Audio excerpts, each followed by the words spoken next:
Back up slightly.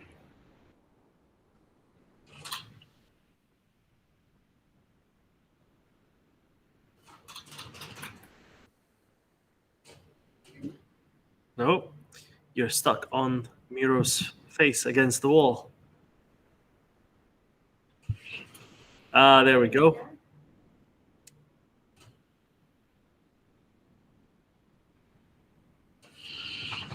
And your time has started.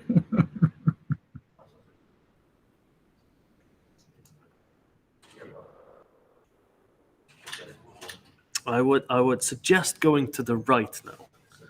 I think that's the correct way there.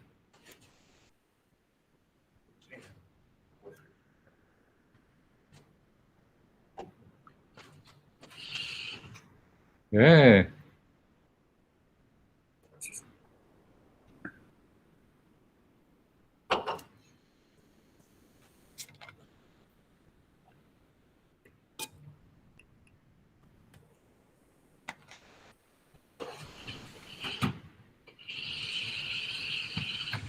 All right.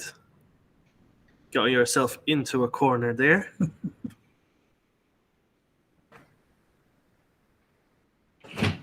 But doing well.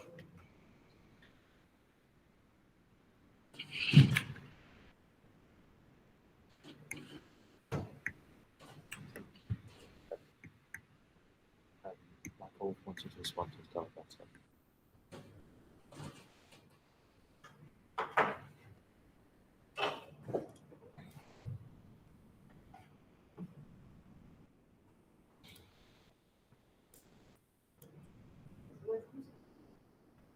No, I think that's what cracked it. What would you really think?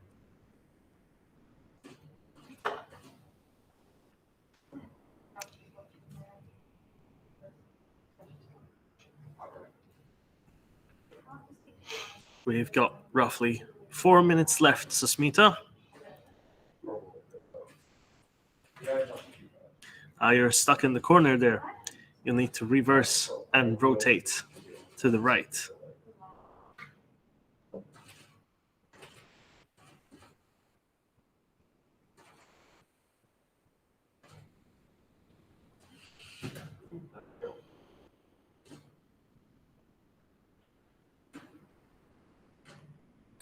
You're stuck against the wall. But that's fine. A lot of our contestants love hugging and kissing the walls.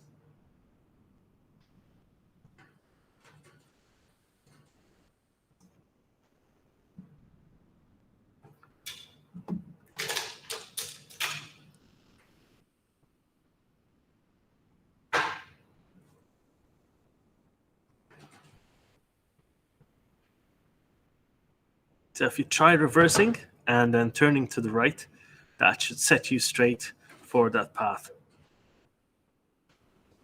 Bit more.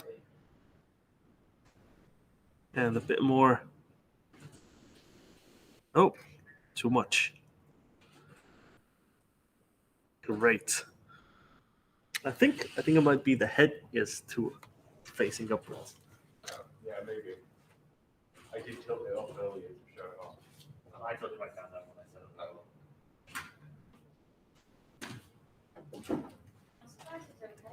it. You should have a better view like that.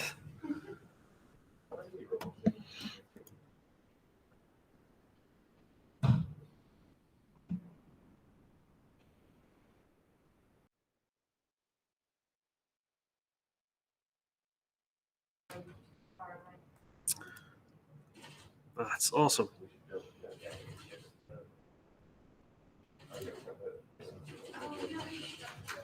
Nice. Getting the hang of it. This is the chicane.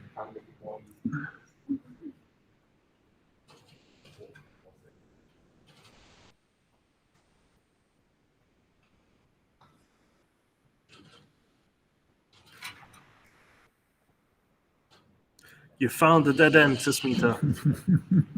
You need to choose another path.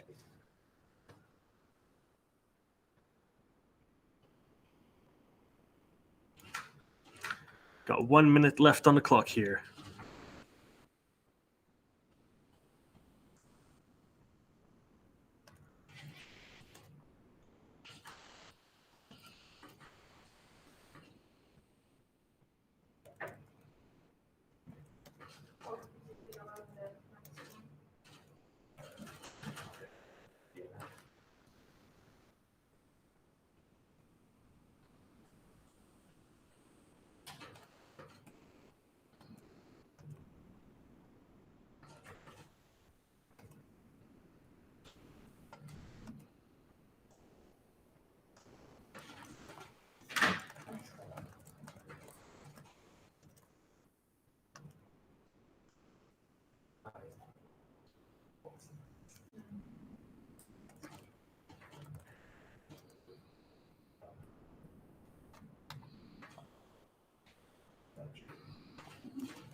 And that is time. Thank you so much, Smita. That's been great to have you on.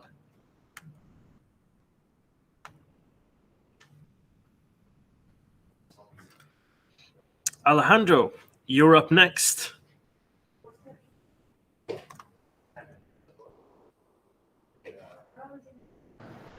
All right, let's see if it works now. All right, let's see if it works now.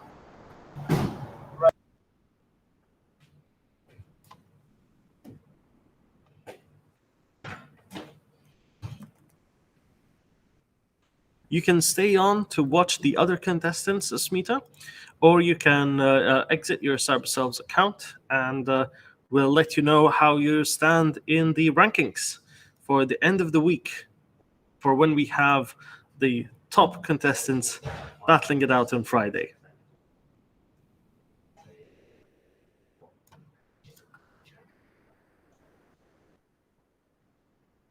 Yes, you've finished.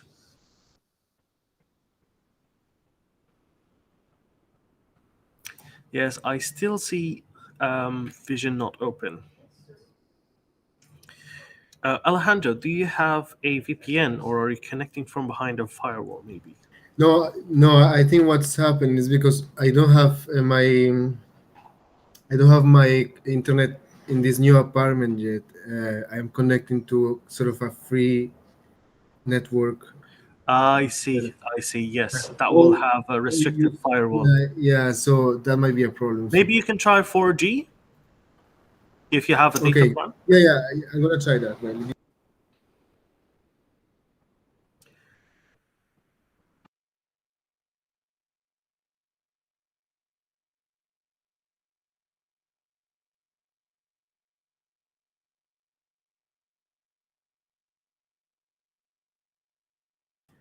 The leaderboard at the moment, Smita, is something that we show from time to time on the live streams. You can see it there at the moment.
Yes, I see it's still the same issue. Can you refresh first and then reconnect? Okay.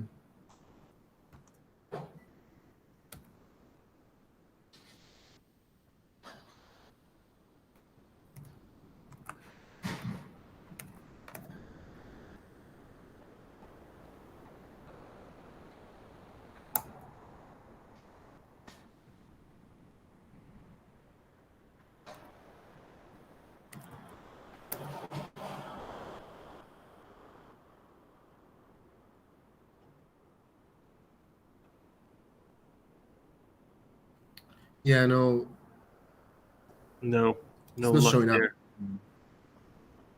And this is connected to your 4G hotspot? Yes. Yeah, definitely.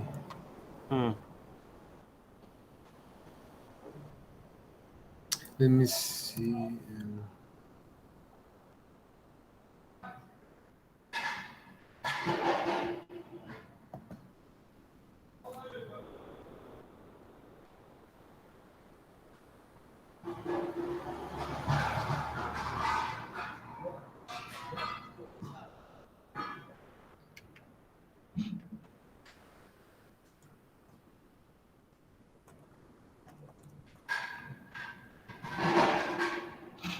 We can try. I can try connecting the robot to a 4G hotspot.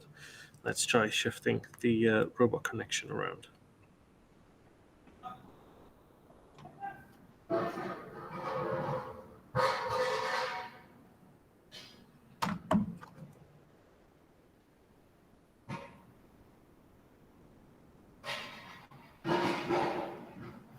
Yeah, I see in the page a couple of warnings, but nothing special.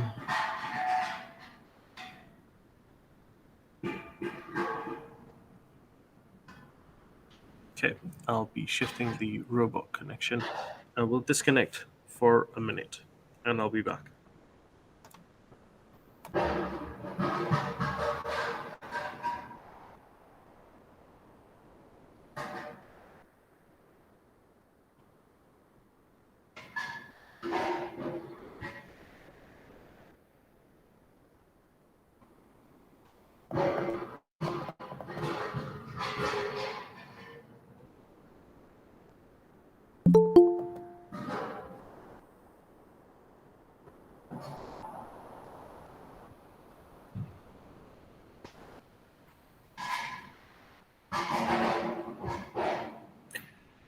Sounds like somebody's taking the bins out. Oh yeah, sorry. It's very noisy. The construction sites next to the office. Ah, Very noisy these days.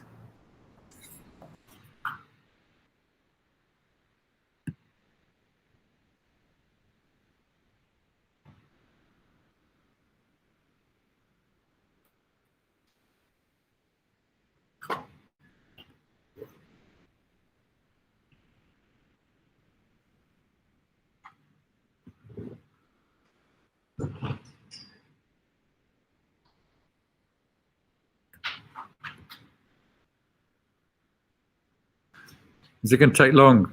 Because I found a video we can show. Um,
going to stream that just now? Yeah.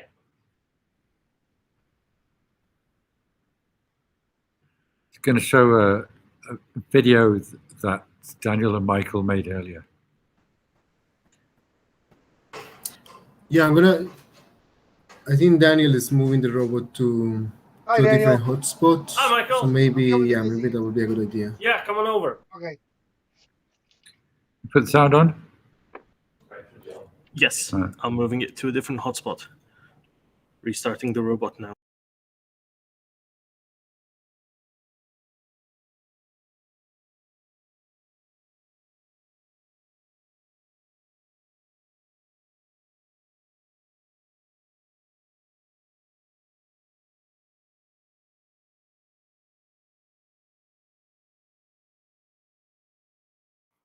Hi, Daniel. Hi, Michael. I'm coming to visit you today. Yeah, come on over. Okay.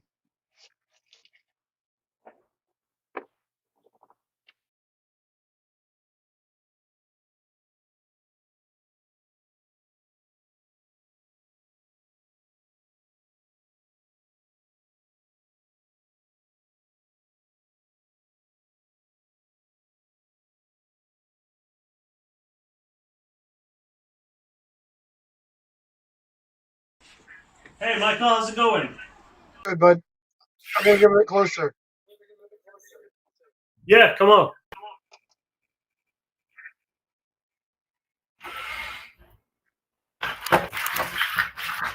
There you go. Hi, bud. Hey. So, Oh, what are we how gonna does do it now feel to be here? a robot? Good. Good. I like it. Good?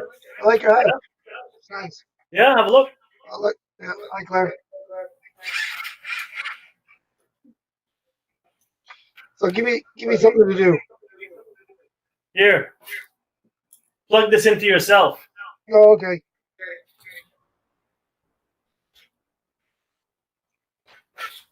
Oops. Nope. Missed it. Missed it by a bit. You teasing me. Okay. I don't have anywhere to plug it in. Into your head. Back of my head. Yeah. I don't think I can reach, bud.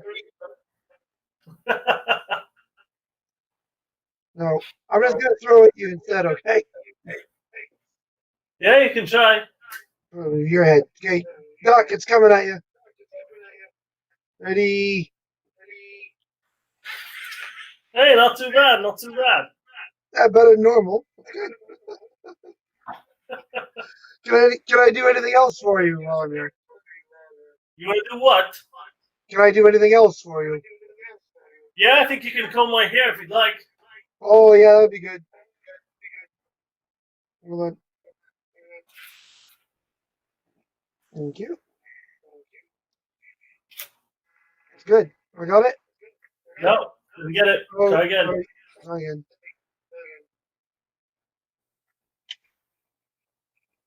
Good. There you go. Nice. Bring your head over here. I don't want to walk off the table. Let's see how this goes. Oh, that's nice. That's pretty good. Okay, okay. A bit slower with help. Okay. You know what? If you got a pair of scissors, put a pair of scissors in this hand, I can cut your hair for you. I'll pass. Oh man, you don't trust me. It's just a cute little robot. There we go. I think you look great. Thank you. I'm gonna throw this at your head now too.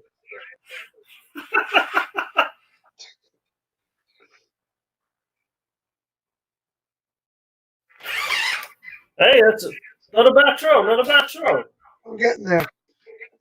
Getting there. Pepper, Getting we there. can play catch, but I think Pepper. Yeah, that will be with a different robot. Yeah, true. Okay, well, I think that's it. It's been nice. It's been a slice. I'm gonna go now. See you, Michael. Okay, bud. Bye. Bye, Claire. Bye. Have fun. Over there, all the way across the Pennine.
Yeah. And then the fourth option from the bottom, insecure content, Yeah. you'll need to set that to allow. Allow. Okay. Okay, and then if you close that tab and go back to your original tab, you'll have a message asking you to refresh. Okay, I will try.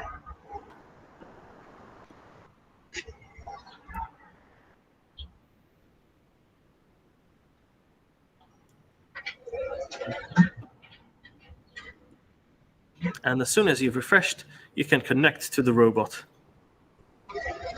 Okay, sorry, Daniel, can you show this again? So I didn't find problem. which one I need to. I'll share my screen again. Yeah, maybe you can stop here and I can check because my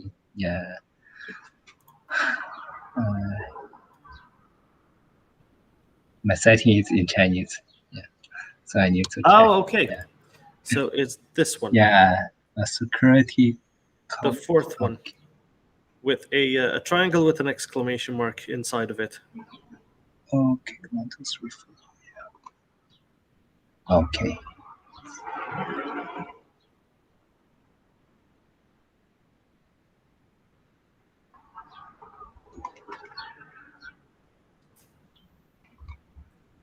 Yeah, I need to refresh. Okay, that's it. I got this, and I refreshed Perfect. the And you refresh the web page.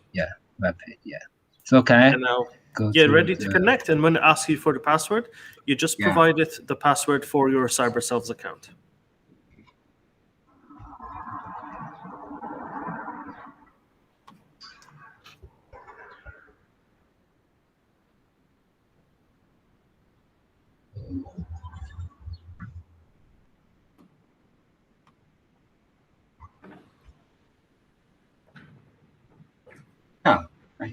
I have Perfect. logged in. Yeah. You are connected. Yeah. So now your task Yeah. is to navigate the maze, and the quickest time wins. Your time will start as soon as you cross the black threshold that is right in front of you and reach the checkerboard, which is at the very end of the maze. Now, to control the robot, you have your WASD keys, just like a game where you can move the robot forwards, backwards with W and S, and then rotate to the right, rotate to the left with D and A. And you can also change where the robot looks by using the arrow keys or the arrow buttons on screen. Okay. Yes, I see. It's working very smoothly. Yeah, it's a little hard to control the camera, the direction. Best to point the head straight ahead, I think. Yes, if you put the head down, that's usually the best way to navigate the maze. Okay. Maybe. If you hit the head down button, then it will straighten the head up. Okay, as soon as you're over that, your time started. Yeah, doing pretty well. Interesting. Yeah. Go a little forward.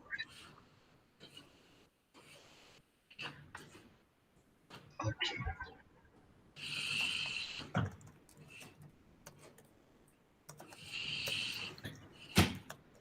It's looking good.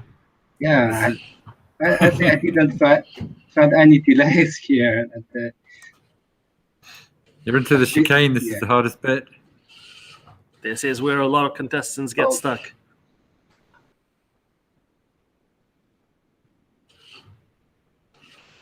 You're doing quite well. Oh, hit the wall there.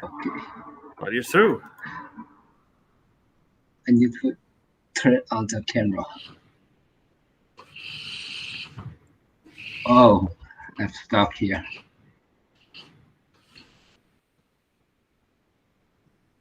Oh, wow.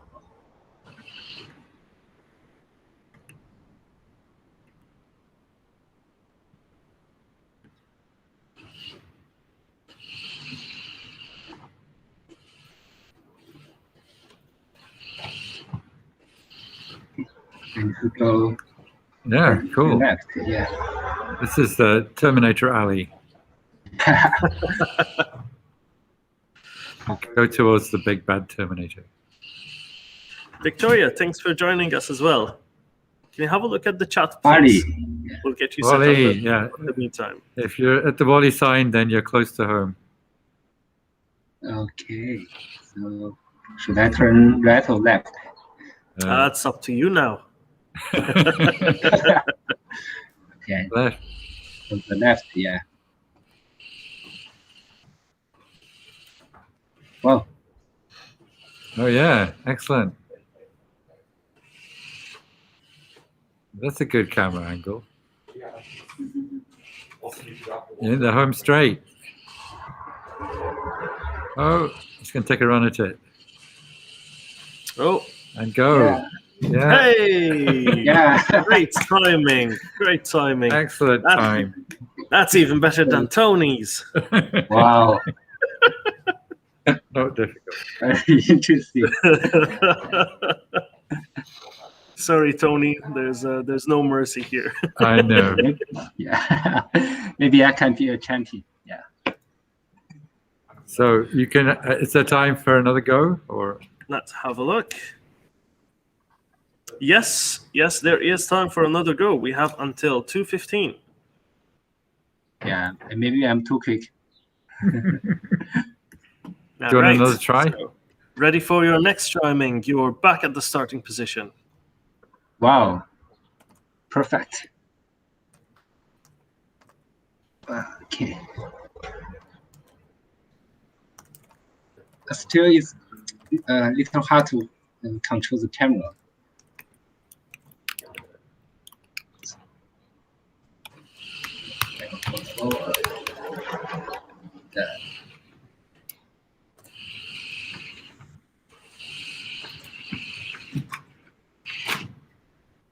Have we started the time? Okay, yes. Doing great.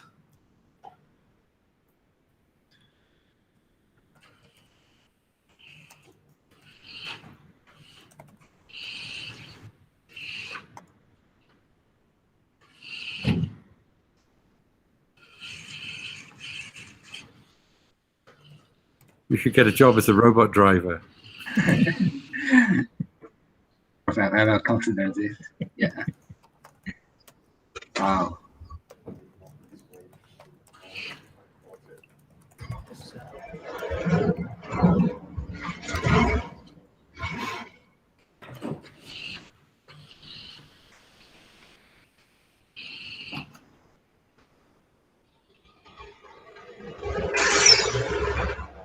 We have a wall-hugging robot, everyone.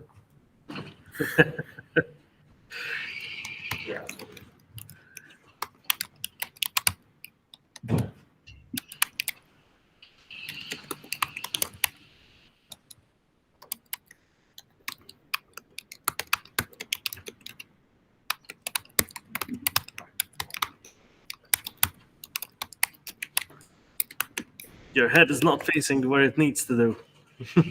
Oh.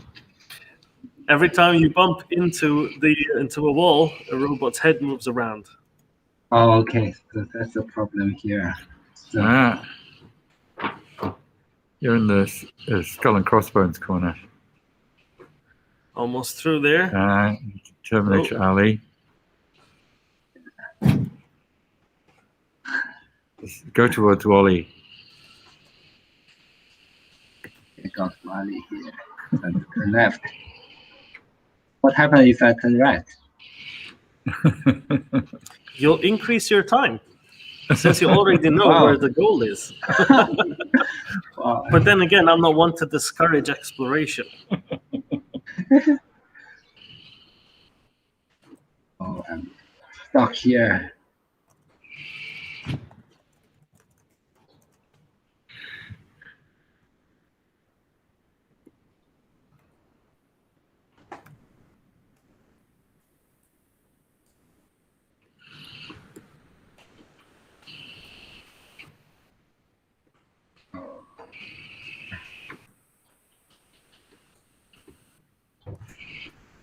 Where is my head?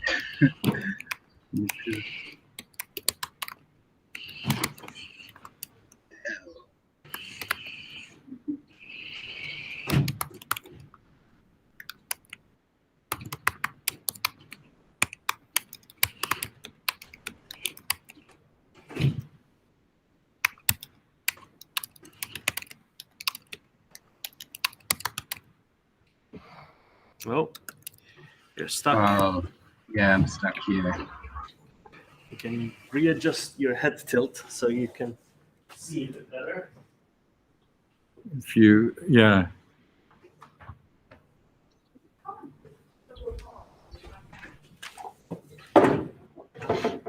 Okay.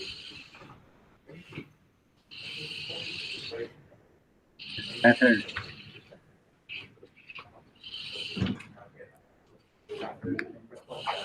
Am I finished? Yeah. Nope, that is not the checkerboard there. That Ah, is the other side of the checkerboard. If only Miro could go through walls or jump them.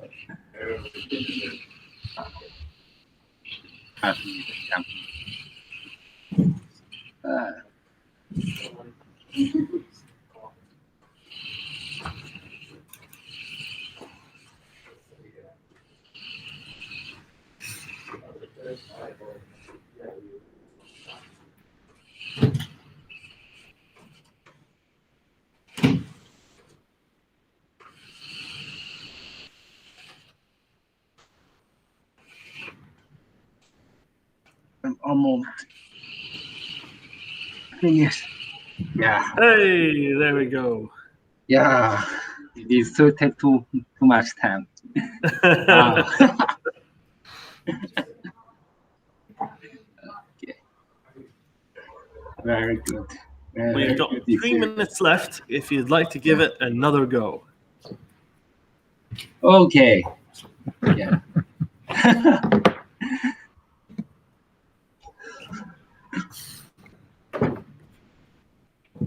Warm up. Try again. So can I Make ask sure you where formed up your fingers. are you streaming this from, Ming? Whereabouts are you in the world? Yeah. I'm sorry. I didn't catch you. Are you in the UK? Yeah. I'm UK. I'm in Birmingham. Ah, okay. And the time has started. So maybe there is no problem with my network. No, you've got good speed, I think. Yeah.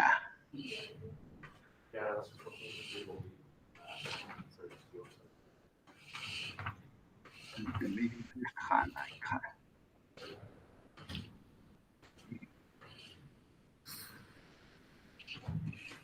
Move through the chicane.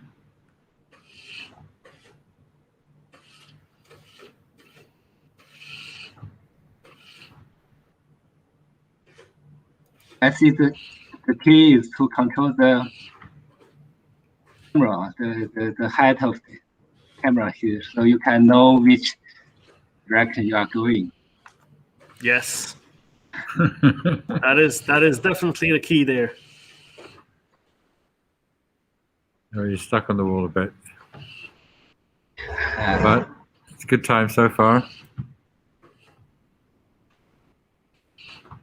That's the Terminator. Yeah, Marty. Back again.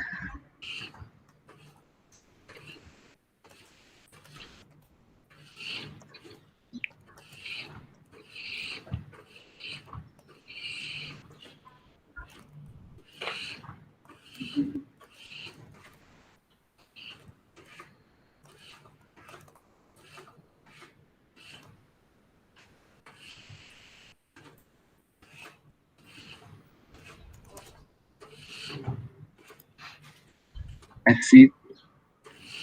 I know. Oh. Sliding across the wall, but Yeah, hey! Yeah. You've managed to beat your first time. Well done. Under 2 minutes. Good. Okay. Under 2 minutes. That is great timing. Yeah. All right. Thank you so much for participating, Ming. I hope you enjoyed that. Yes. And we'll go to our next contestant. Okay. So thank you for such a interesting game here to control the robot. Oh, thank you, Ming. We're glad you enjoyed it. Yeah. Okay. So I will leave the time to you. And next up, we've got Victoria Yaskaitis. Hi, Victoria. It's great to see you here. I think I'm going to be very bad at this, but I'll give it a go. And next up, that's fine. That's fine. So, let's start you with the solving the site settings issues. Have you had a look through that first? That's fine. So I can't. There's so much. I'm hearing so many different. I can't make out what's being said. Have you had a look at that first? I can't. There's so much. If you can mute the window that has the Twitch or the YouTube feed in it, and just have the Google Meet one. If you can mute the window that has the Twitch or the YouTube feed in it, and just have the Google Meet one. Oh, hold on. I think that's much better. Perfect. Sorry. Yes. Yeah, no wonder that's Awesome. been so terrible. Okay, All now right. what am I doing? So, have you gone through, were you here for the insecure settings, for applying the insecure settings to be able to connect to the robot? No, I couldn't hear very well because I didn't realize why the sound was so bad. I see. Okay, I'll present my screen. If you Okay. go to your Cyberselves login account, you will see there is a padlock where right next to the address bar. Yeah. Mm-hmm. Yes, and then if you go to site settings, all the way down, fourth Okay. option from the bottom, insecure content. We'll need you to allow that to connect with the robot. Allow. Okay. Perfect. And now if you go to the website again and refresh, and you'll be ready to go. Okay. Done. Awesome. So let's take it away, Victoria. So I press to the teleport robot now. whenever you're ready. Yes. Oh boy.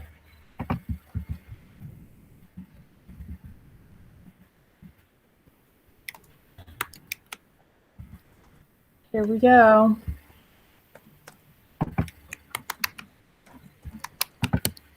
Ooh, okay. So I use the keypad. So you've got the Right. up Okay. arrows. The arrows will move the robot's head around. Up arrow, robot looks up. Down arrow, robot looks down. Then to the side as well. And then WASD will cause the robot to move forwards for W, backwards for S, rotating to the right for D, and rotating to the left for A. Okay. You've got the entrance area there to get accustomed to the controls. And then as soon as you cross the black line, your time starts. And your task is to get to the checkerboard as fast as possible. Okay. Hold on. Let's. All right. We're gonna give this a go. Ooh. Oh no. Oh no! I'm very close to the wall. Your time hasn't started yet. Don't worry. Well, I think it has now, right? Am I Okay, over the now line? back up a bit because the Oh, no. robot body is wider than the robot head, so you can Okay. get Oh stuck no, on that's the the body. wrong section. Right. There Your we time go. still Here hasn't we started. Right. Okay. Here Yeah. we So go. just remember that the robot is wider at the back than at the front. Ooh. It does turn quite quickly. Yeah, I'm having it's quite hard. Oh, no. Okay, I think I can clear it now. We'll see. Fingers crossed. And your time has started. Yay! Okay, now I'm all probably this way. Probably not. Oh, okay. Well, here we go. We'll go this way. Ooh! Oh no, I'm stuck. Okay, here we go. Straight ahead. Oh, look, that was great. I went in a straight line. Almost. Okay, well, you know what? I'm pretty proud of myself, Daniel. That was pretty close. Yeah, of course. So you're stuck in a corner. Remember, it is wider than it looks. Yeah. Ooh, ooh. Very quick turn. Oh, I'm stuck again, I think. Maybe not. That was good. Doing well, doing well. Now through the chicane. Oh, And no. boom. I'm stuck Ooh, again. what a headbutt. Oh, Oh, I'm going to hit that. Here we don't break the go. maze. It's all fun and games until the robot gets a concussion. Yeah, I'm really sorry if I concuss your robot. It's all right. His brain isn't in his head. It's in his That's body. good. All right, let's. At the moment, it's in the cloud. The brain, the skull has a lot of empty space. That's very good for me because. Like most dogs. Yes. No, no. Oh, that was very quick. Oh boy. Okay, now, yeah. Go towards Terminator.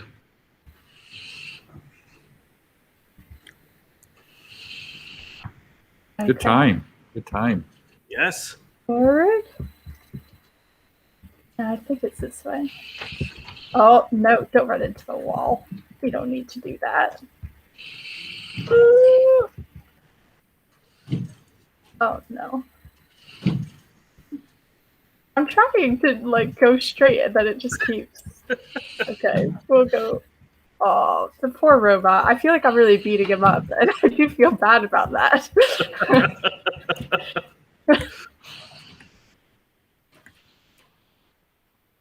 Okay, come on now. There we go. Good robot. Go. Last stretch. Last stretch. Okay, here we go. Let's see if I could go in a straight. Oh, nope, nope. That was too much to ask. Oh, that was pretty good. Oh, almost. Hey!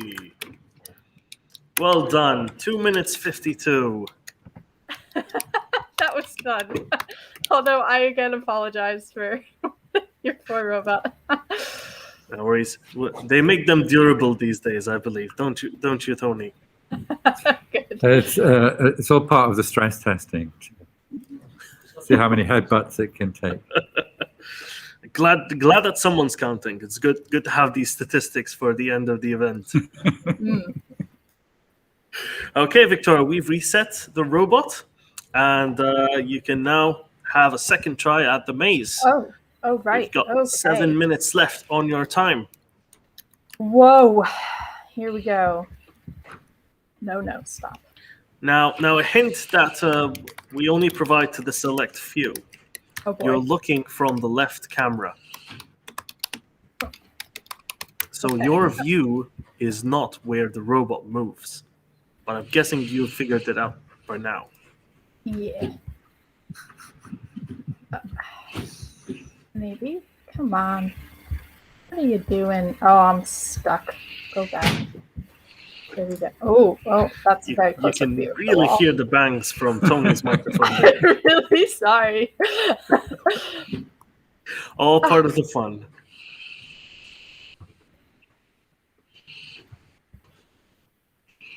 Oh, no, that's not what I meant to do.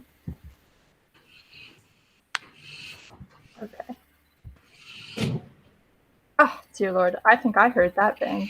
That's not good.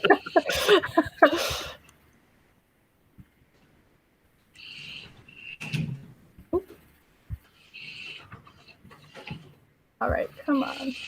Yay. Oh, Hey. no, I'm going to hit that. No. Okay. Good. All right. Pretty good through the chicane there. Oh, I'm going to hit that. Oh, no, stop.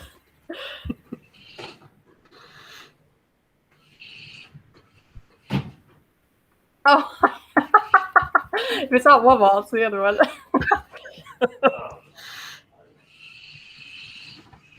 Ah, there we go. Okay, come on. Oh, I'm gonna hit that still. I think. Okay. All right, straight shot. Oh no, no, no, no, no. Apparently, I can't move in a straight line. Save my life. Ooh. Oh, I'm gonna hit that.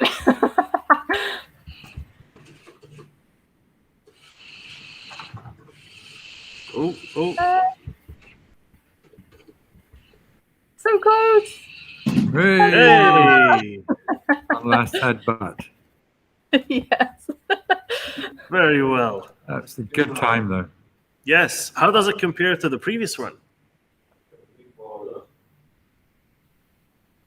Previous score was 252, and now it's 221, so it's like a 20-second improvement.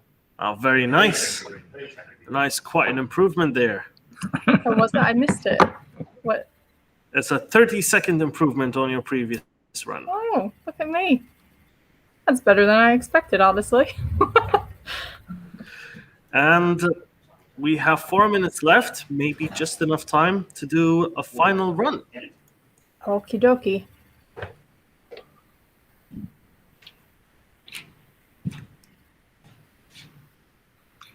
Victoria, do you work with robots? Is this your first time? Oh, no. I'm just friends with Daniel, so Right. I've heard about robots quite a lot now. Okay. But yes. Would you like a robot pet? I mean, I'd prefer a This real is the dog. question. I'm a really big fan of dogs. It comes up often in conversation with me. But I will say that these robots are quite cute, though. I have always had a soft spot for them. They're pretty adorable. Although I think they look more like rabbits, personally, than dogs. Ooh. You're getting good.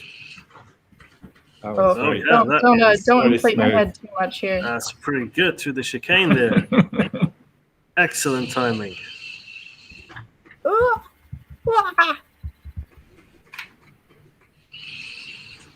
Oh, Oh, no. Don't hit the skillfully wall. avoided all the walls so far. I know. It's really... Oh, see, you spoke and then Almost, that happened. almost. No headbutts yet. I am slowly improving. Oh, that's very fast.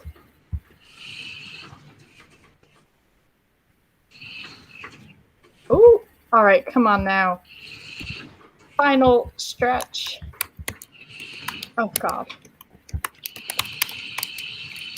Ta-da! Hey, that was a great run. Oh, thanks. That was fun. This is very fun. This is easier than I thought to navigate. I thought that I'd have to have a controller of some kind or something. I didn't know if I'd be able to do it. But Yes, we try and do things as simply as possible. yeah. Awesome. Very exciting. Well, thank you for coming, Victoria. It's great to have you here. Yeah, thank you. This was a lot of fun. So I'll keep watching throughout the week. Yes, we'll let you know if you have a spot in the finals on Friday. Okay, sounds good. Bye. All right. Bye, Victoria.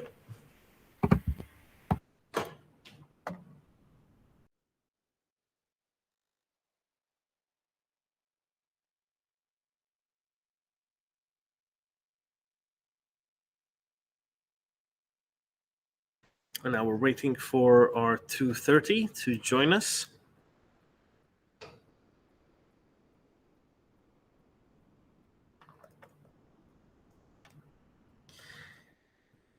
Anything to add, Tony, on the topic of Miro being a rabbit?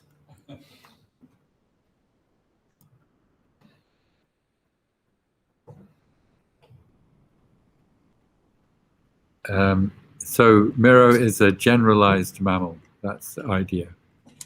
It's not any one kind of mammal. It has features of many.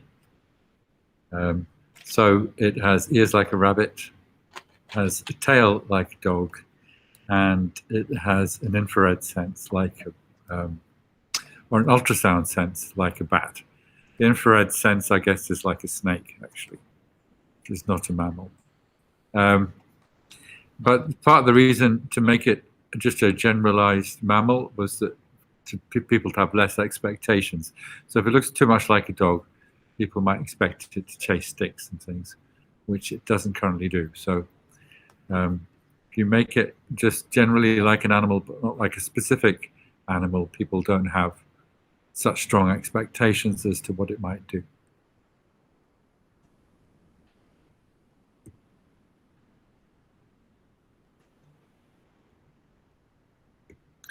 And there's also a simulated Miro, which people can try out, which we're using with kids for teaching.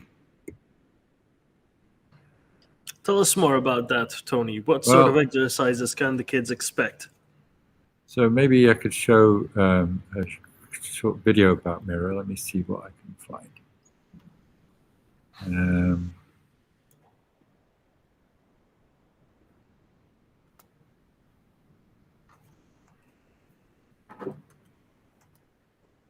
Two seconds.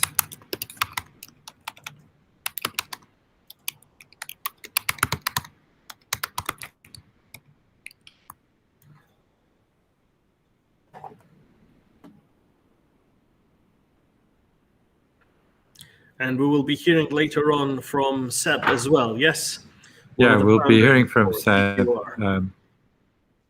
let me check this one.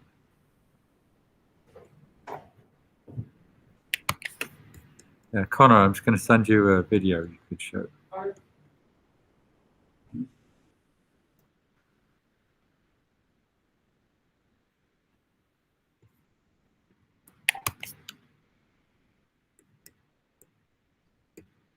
So this is a short video explaining what Miro is, and you'll see featured in the Miro Sebastian Conran, who is the co-founder of Consequential Robotics and who did the physical design of Miro.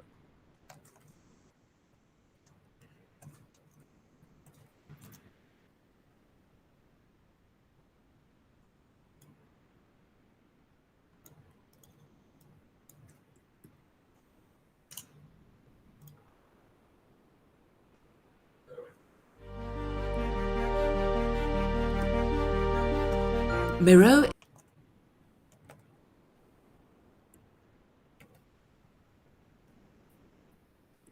is a low-cost, highly featured, fully programmable autonomous platform particularly suited to developing companion robots. Miro's team combines internationally leading design and research talent with state-of-the-art understanding of biomimetics and social robots.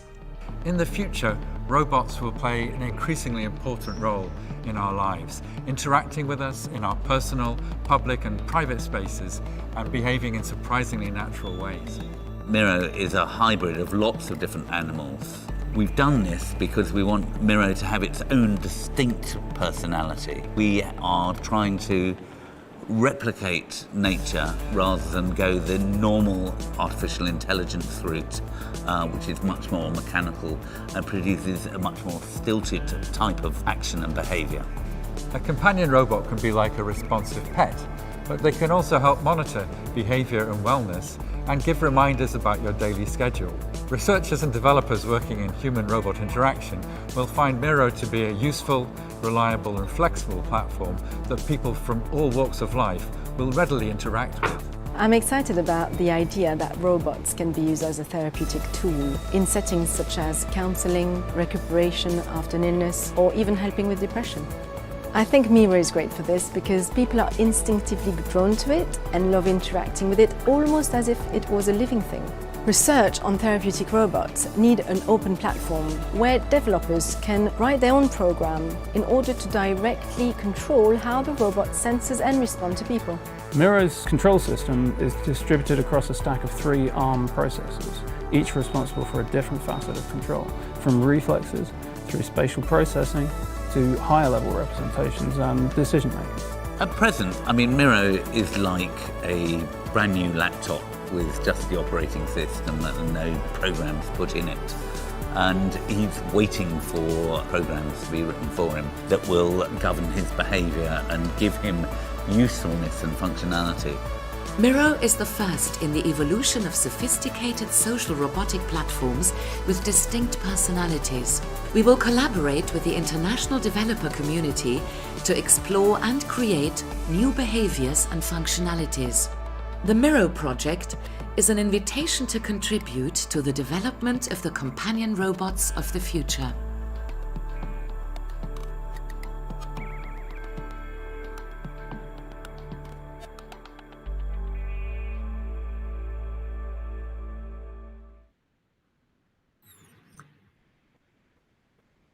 Yeah, so that was a video we made a couple of years back.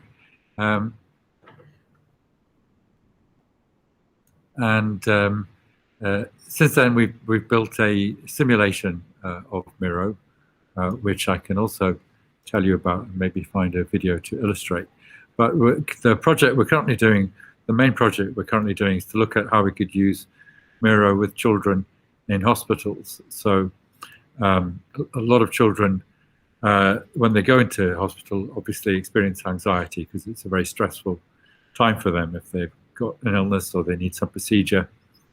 And the idea is that we might be able to use robots in hospitals to have a calming effect on children in schools as well as in hospitals, actually. And we're looking at both of those possibilities.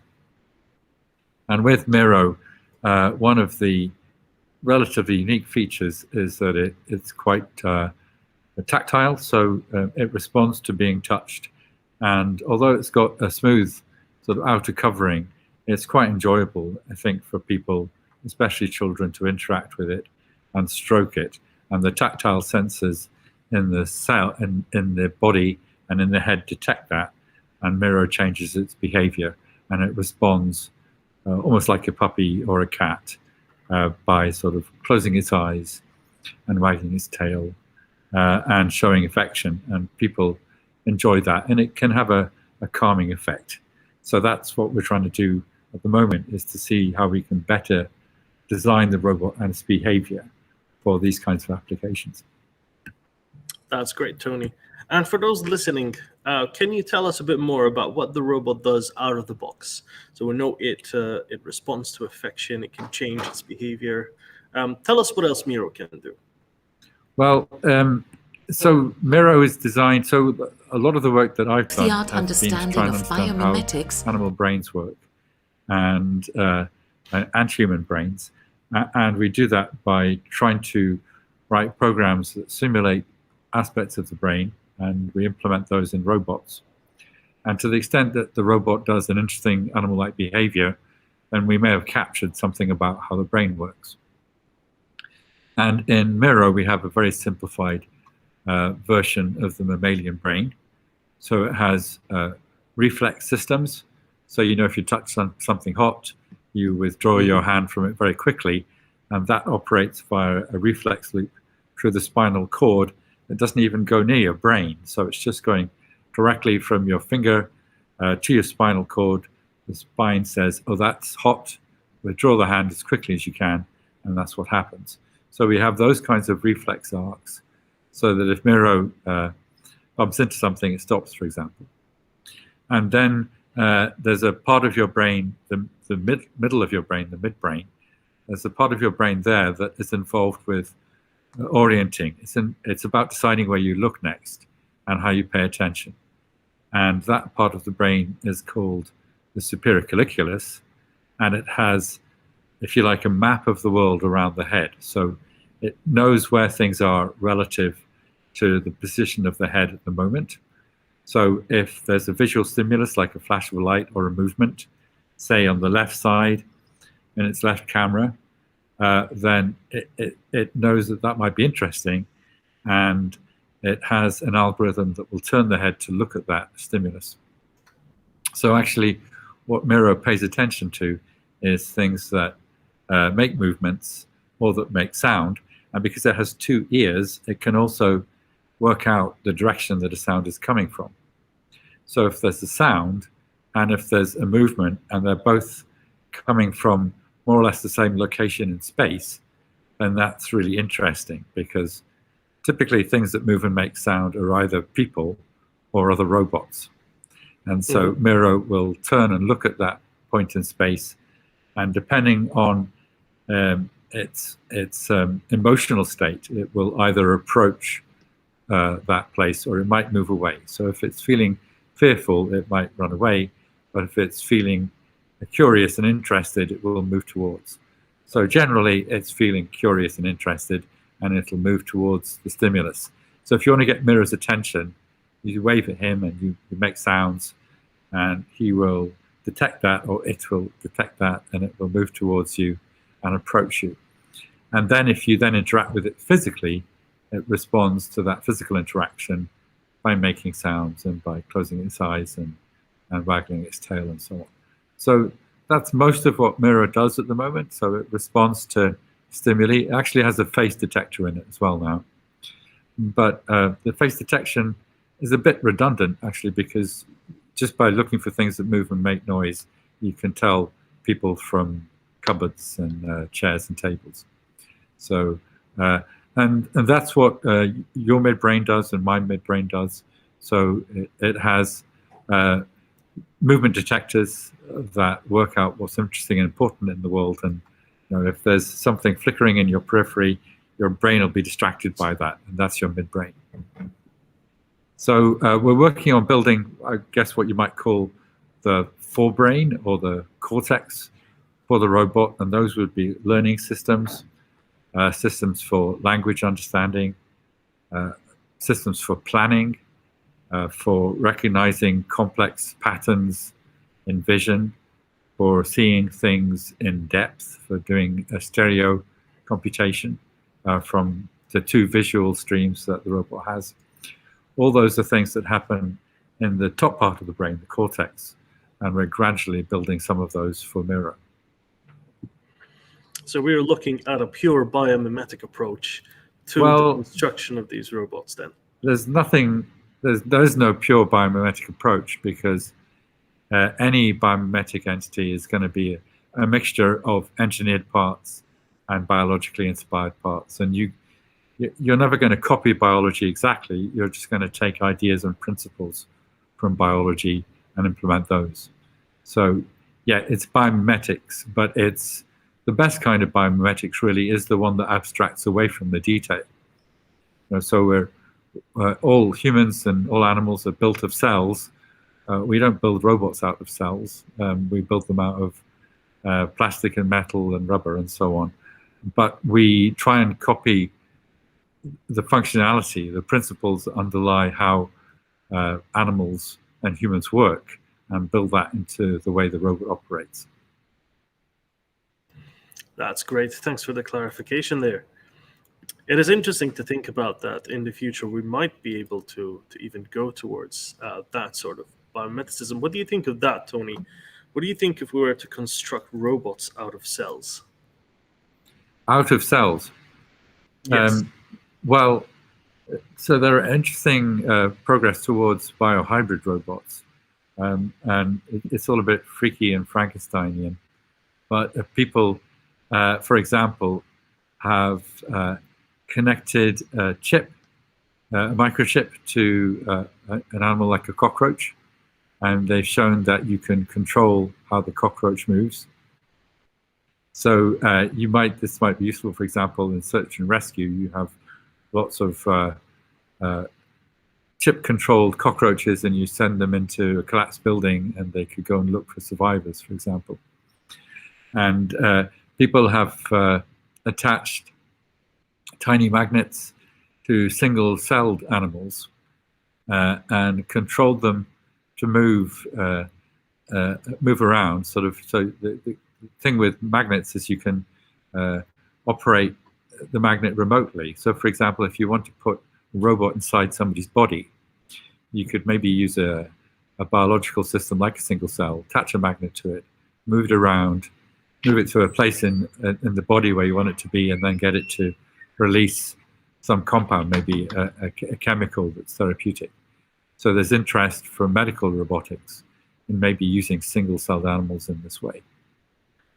We can also reprogram the, if you like, the DNA computer inside the cell to do different kinds of calculations. So that's a form of synthetic biology, but it's moving towards sort of biohybrid living systems. So you could reprogram the behavior of a cell, or you could reprogram some of the cells inside of an animal to change its behavior in an interesting way. I should say that we're not doing any of that research in our group, but I'm really interested to see where it goes, because it shows that fundamentally animals do have a form of programming to them. I mean, DNA is a code which is read in order to build amino acids. It's really a code for building amino acids, and the amino acids go off and build cells and build bodies and build brains. But ultimately it starts with this inheritable code, which is the DNA. That is all extremely, extremely fascinating. And hey, we next time, instead of having Miro going around the maze, we might set up a cockroach, and we'll get contestants to remotely operate a cockroach around the maze. Yeah, we could look at that. Yeah. Of course, the humans are biohybrid already, because we already carry these. Of course. These things around with us all the time, and we do what they tell us to do. So we're already being remote controlled by our telephones. Mass remote control. Do we have any more contestants coming on, Daniel? Or we do have some lined up, some of which have not gotten back to us or confirmed. We're waiting to see if any of them come on to our page here or Google Meets, and if any do, we'll start setting them up. In the meantime, Tony, maybe we can have you do another try. Maybe we can get you further up that internal leaderboard for Cyberselves. Maybe. What I could do is we could show another Miro video, and this one I think is cool because it also takes people on a tour of the Diamond Building, which is where we are today, running the competition. We're running it from Workroom 3 inside of the Diamond. And in this video, you'll see Miro doing a tour of the facilities at the Diamond, and Miro is actually being remote controlled in this video, though not with teleport. But if we were to make it again, I think we probably would use teleport. But if you run the video, there isn't. I think there's some nice music to go along with it, and it tells you a little bit about the university and about this amazing building that we're in, which is just a couple of years old, and it's the undergraduate teaching facility for engineering. So if you're an engineering student at Sheffield, you will come here a lot. So yeah, can we line that up and run it? Yeah.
That's a great video there. Bit evocative of a Home Alone story at the beginning.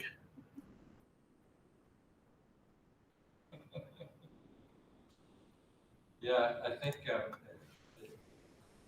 love all the mirrors together. So we've got 40 mirrors. You're muted, Tony.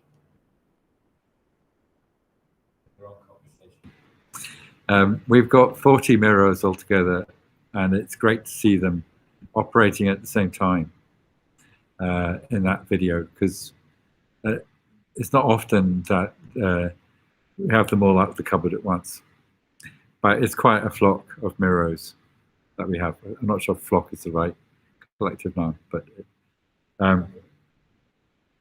we're looking for students that want to do projects that involve swarm robotics, and doing something with all these mirrors would be a fantastic student project. Maybe Connor would like to do that project. So yeah, and one of the good things about the way Miro's vision system works is that the robots respond to each other. So two Miros put together will see each other as moving objects that make interesting sounds and will approach each other. And then they do this kind of social behavior, which is entirely an emergent property. It wasn't really programmed in, but they move towards each other, and then they sort of almost cuddle together in a way which is not specified in the program. It's just an emergent characteristic of how it works. So that is an emergent characteristic of Miro's capability to respond to sound and the movement of other Miros. Yeah, and if you think about it, actually, a lot of behavior is emergent in that sense, that it's not sort of pre-planned in detail, but as the situation evolves, you respond in a way that's usually appropriate, and it's not something that was necessarily anticipated. So I think, and that's a lesson that's being learned in AI, that not everything that we want to do has to be pre-planned. We just have to build systems with the right kinds of capabilities so that it will respond reflexively in situations in ways that are appropriate. I guess this also builds on what we were listening to yesterday for the guest we had at the end of the day, talking about how complex systems represent AI systems, complex systems made out of tiny, simpler systems.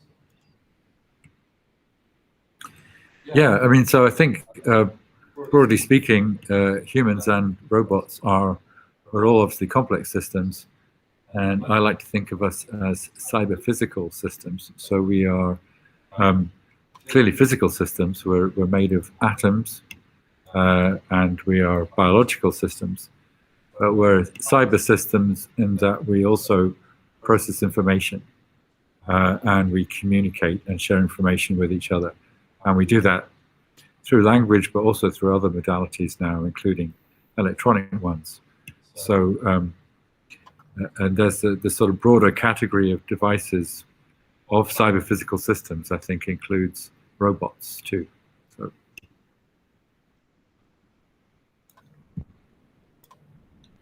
So I think, have we got any more people coming on? Someone else want to have a go on the robot? Oh, we've got someone joining the call. Is that a contestant, Danielle? Hello, yeah, sorry, I've joined. I tried to join yesterday, but it didn't work. Freya, oh, hello? Hi there. Hello. Okay, well, great. We've got you here. That's nice to meet you, Freya. Is that how you pronounce your name? Yeah, yeah. Perfect. So let's get you set up then.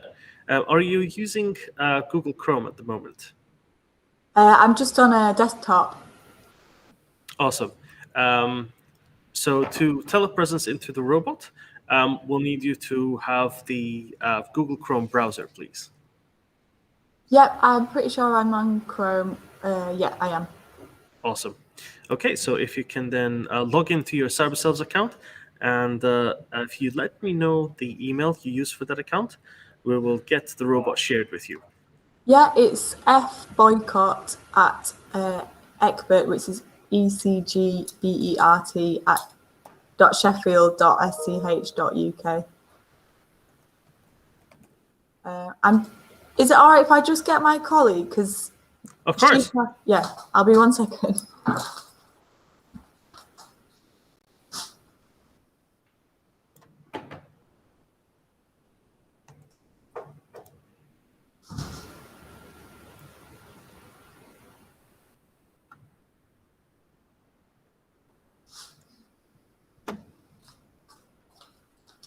She's actually too busy, but yeah, did you get my email? Sorry.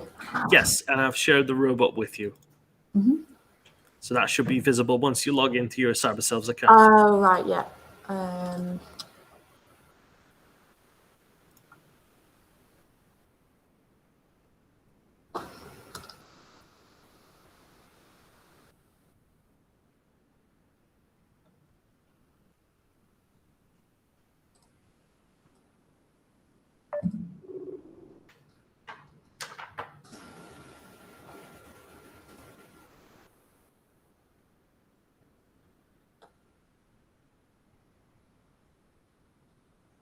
Sorry, I'm just looking.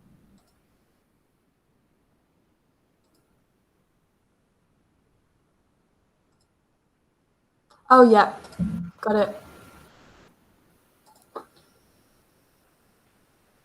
Awesome.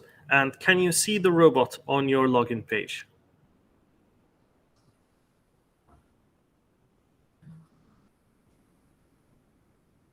Oh, hang on.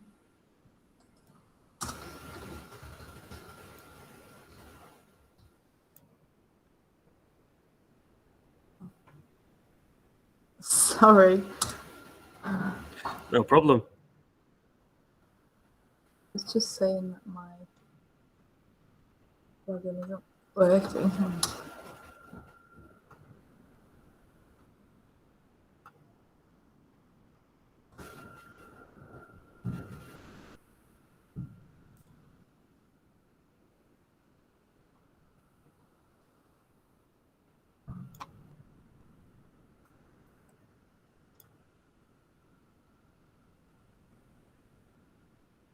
Oh, yeah.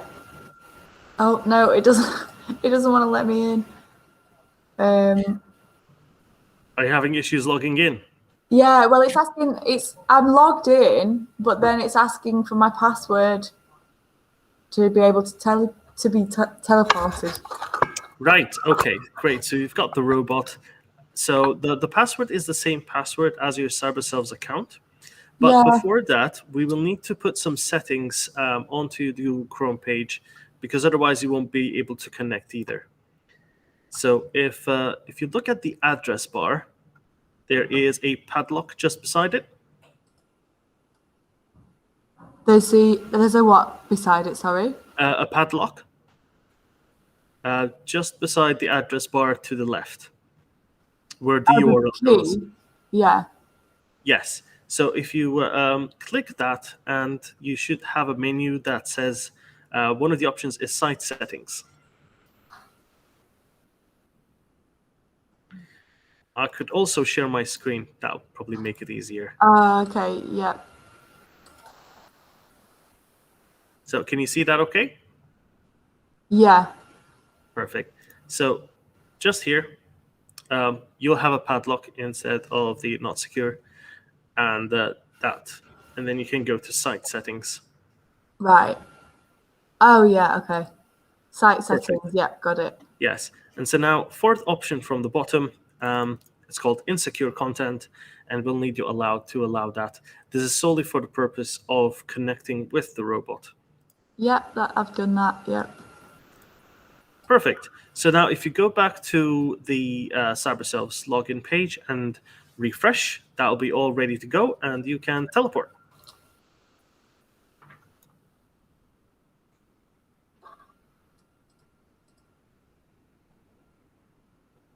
No, it doesn't want to look at me.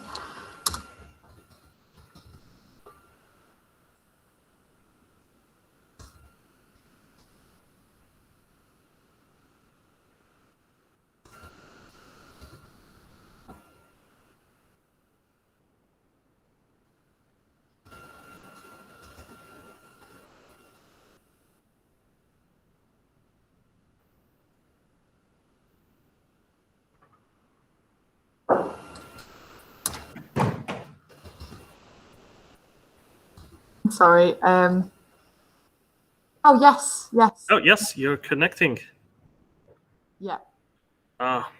We have another. I think we might have another firewall issue, unfortunately.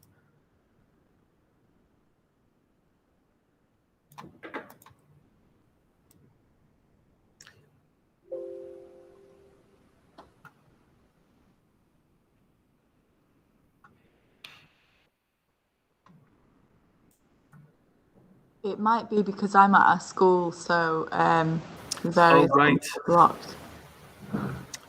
Yes, that might be the issue.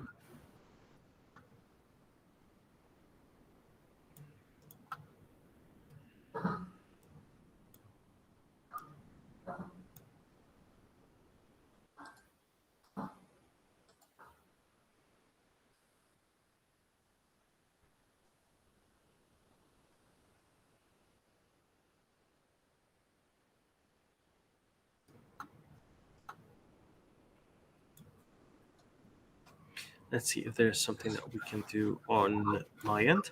If you give me a couple of seconds. Yeah, that's fine.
Hi, Freya, can I ask if you have a different computer that you can use to connect to the robot? Maybe on a different network as well. I believe this might be an issue on yours, on the networking on your side. Yeah, I can't, but I can just leave it, or I can try and join one at a later time. I think it will be too difficult from school. Right. Okay. Sorry about that, then, Freya. We look forward to seeing you at a later time. Yeah. Okay. All right. Thank you for trying anyway. Thank you so much. All right. Bye. Bye.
Hello there.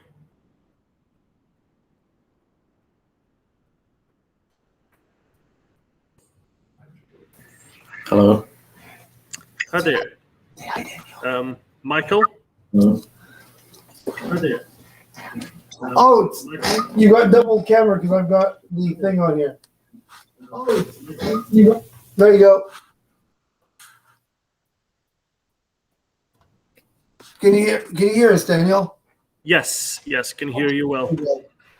It's not me. It looks like me, but it's not me. It's just the easiest way to hook up.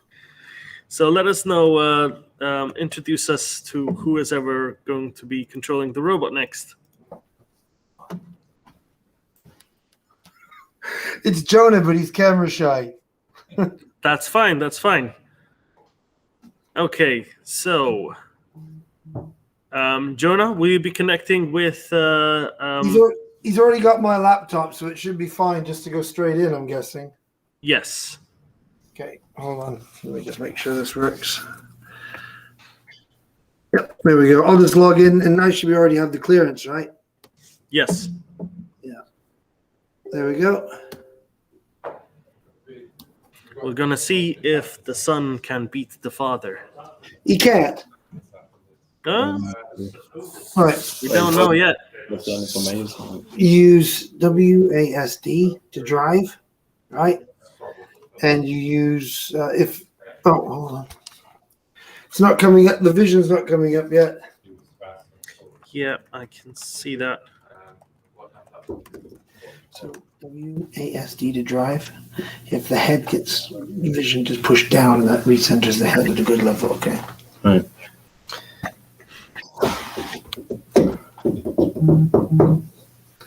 Okay, if you refresh and try again.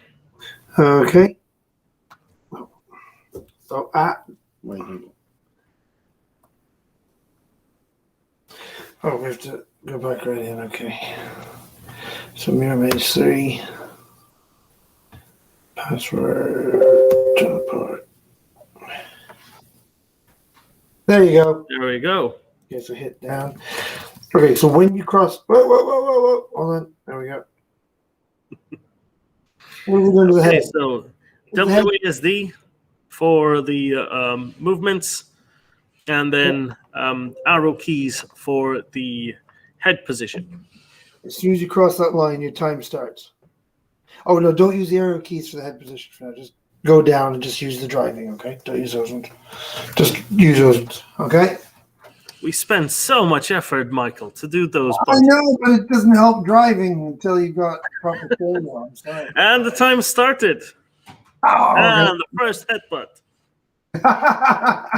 Definitely not of the day. If you move, you gotta go backwards sometimes.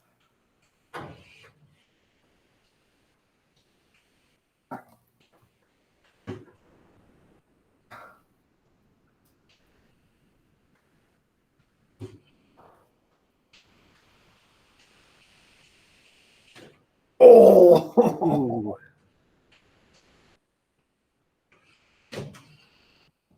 The camera work is fantastic, guys. I like switching the angles around.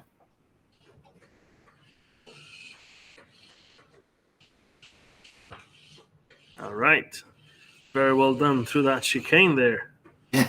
We just like using the word chicane. Look how you come around this corner. Oh, yes, excellent.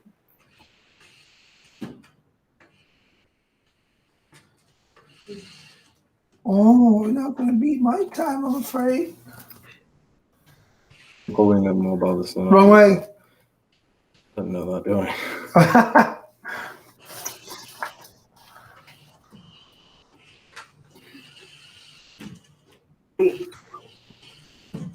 Oh, I'm holding W. You're not going perfectly straight. You're only looking with one eye, so it's a little bit. That's it. Great work on the cameras. Oh, hit it. And there we go. 1:39. Pretty decent time. That's really good for the first go.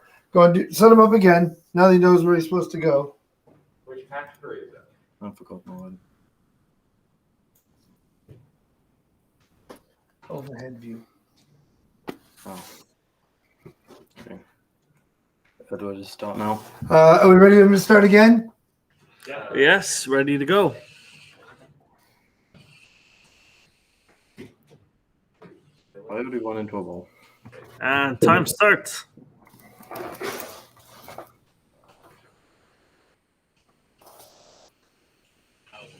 You dare beat me. Don't you dare. Oh, Oh, no. excellently maneuvered. Oh, my God. Excellent. This is witchcraft. Is it going to beat the high internal score? No, he's going to lose. Oh, my God. Oh my goodness, he's a first place. 36 seconds to beat. We've now got a 32-second run. Is that the fastest? That is the fastest amongst anyone, even those locally. What was his name again? Oh, he said, Jonah. unreal.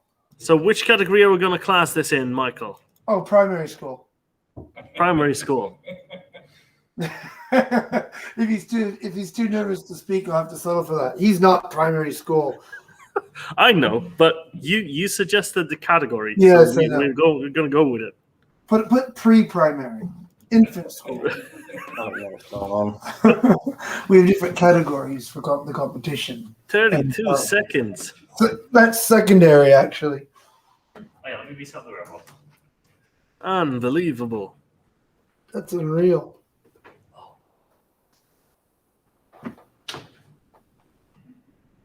Oh, look. There's a leaderboard. Okay, well, that was a dumb idea. Oh, wow. Let's get the teenagers to do it and embarrass us all. You need to have another go, Michael. What was that? You need to have another go in order to not be shown up by your son. There's no way I'm going to beat that. All right. Okay, this is me now. Hold on. Reset it for me. Yep, it is reset. The father will defeat the son. I think you need to turn the camera on so we can see it's really you and not Jonah. Oh.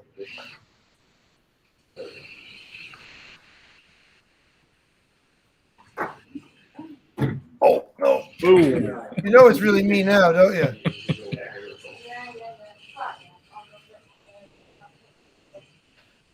Oh, very nicely done through the chicane no. there. What? Terminator Alley getting stuck. Oh. He didn't even say hello to Wally. That's rude. I'm not saying hello to nothing. This is pure competition now. Family bragging rights. You lost seconds by reversing. I ran into a wall at the start or something. Yes! 38 seconds, though. Decent. Very decent. Are you telling me I didn't beat him? No. What? You beat Daniel, though. Yep. I'll take it. I think it might be time to do another try. Oh, we're getting competitive. All right. Either that or I need to have a word with Miro. He's gone now. He just comes. He does one, goes, I don't know what I'm doing. Does it again. Destroys everybody's records, and then he's gone. Like, that's a teenager. Just like, dust us off. Job done. Embarrass us all.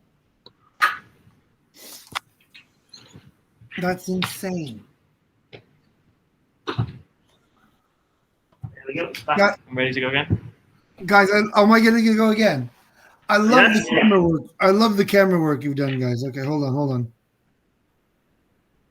I'm even on, am I? No,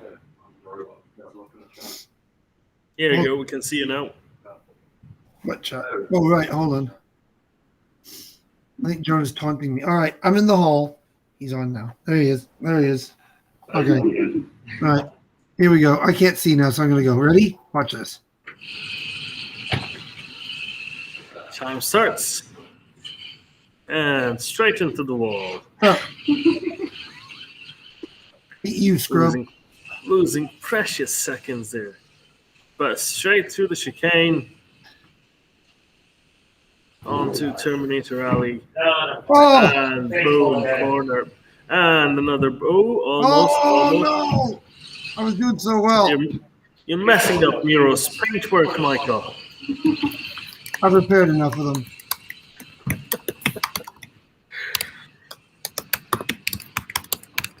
Oh no! Oh, stuck again and again. No! You're taunting me. Oh! 45 seconds. What? Yep. All right. You're regressing, Michael. Why is this game so easy? Why is this game so easy?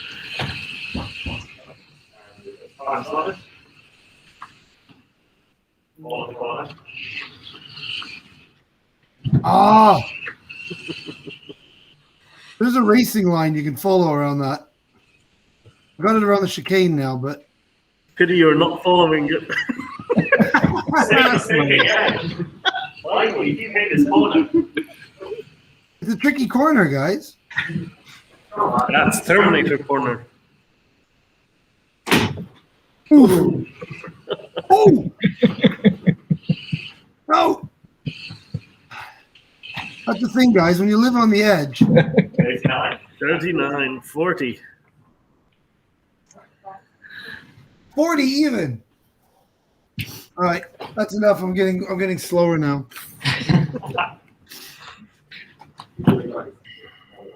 Yeah, I can bring it back. You know, I'm in my hall. I'm on the floor in my hall. I had to get out of my office. I just spilled a pint of water in there. And that computer's running about 5 different streams or 6 different streams, plus uploading stuff to YouTube right now. The for the listeners out there, the interview with Joanna Bryson that Tony and I did yesterday is now live on our YouTube channel. I shall tweet out the link soon, but if you go to Cyberselves on YouTube, you can watch it back again in all of its glory. Although I still think that, Tony, we need to have one just of the two of you, but instead of an interview, have it as a moderated discussion. You need a moderator, you two.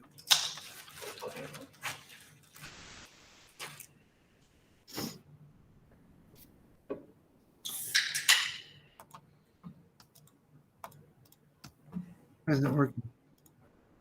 Oh, I'm on the wrong screen. I have to defend my honor here. Oh, you're gonna go on. All right, I'm exiting. You can defend your honor, but you're gonna beat Jonah, not without cheating. Okay, here we go. Oh, Jonah's trash talking in the other room now. What did you say? Bring it, old man? I think he said bring it, old man. I see. Oh, got the corner there. That was so far off what I actually said. It's impressive. What did you say then? Nothing like what you thought I said. I didn't think you said that. I just wanted to tease Daniel. I think you said your powers are weak, old man. Oh, Joni, you're about to lose. 29 seconds. 29. Oh, 29 seconds. Does that beat Jonah? Sub 30 seconds. Yeah, We've broken the 30-second barrier. yeah, I think so. This is insane timing. This is people didn't used to think these kinds of times were possible. And now look at us. It's training. It's coaching. Speaking of fast things, did you hear that? I don't even know if this is true. Let me check it first. I want to fact check myself.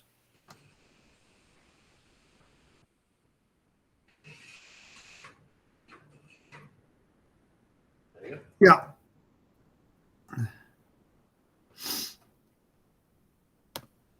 Yeah. Usain Bolt has just had twins. And do you know what he called? You know what Usain Bolt called his twin children? Yeah. No. One is Saint Leo, and if your last name was Bolt, what would you name your child? Thunder. Thunder and Saint Leo, to go along with his elder daughter, who's called Lightning. I see. Oh, we have a competitor in the room. Oh, fantastic. Ah, sorry. No, I was just informed this is just one of the great people here helping us manage the streams. We have a terrific team there this week, don't we, Daniel? Yes, we do. Yes, Should we do. Should we give them a minute to say hi and put them on camera? Yes, that is an excellent idea. Yes. There we go. Look at that team. You've never seen a more engaged and better prepared team. Like you can see. They're not as fast as we are at the Miro Maze, I gotta say. But I mean, I'm beating your score. I'm beating your score, Michael. When? I've got 36 seconds. You've got 38. When? Like yesterday. Oh. You missed it. I got 36 seconds. What did Jonah get? He got 32. Oh well, that's my offspring getting that, so I count that as mine. Does that mean we get another attempt then? Oh, you can have as many as you like, but you're not going to beat the 15-year-old. That's my point. Do you want to bet? Well, the funny thing was that was Jonah's second attempt. I like that too. He sat down and said, "I don't get it," and the second one's like, "Yeah, here I win." You old people are slow. You guys are just a different generation. I mean, let's face it. You slow down when you get to be your age. How old are you guys? I'm 19. Well, it's practically geriatric compared to Jonas. No. Watch it. I'll drag the 11-year-old out. Actually, Eva didn't she? When it was virtual reality, didn't she? She tried it. It took her about 4 minutes, I think, the first time she tried it. That was painful to watch. That's on YouTube as well. Nice. Intriguing. Cutting my camera, but I'm still going to stay here for audio. Okay, put this up again. I should have done this before. Now I've got it on 2 different computers.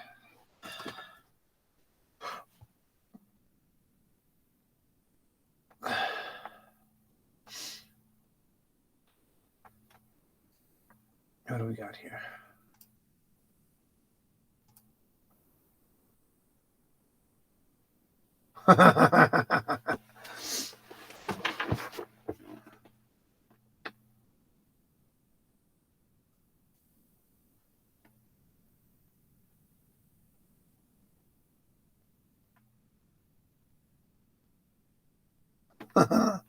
How slow am I?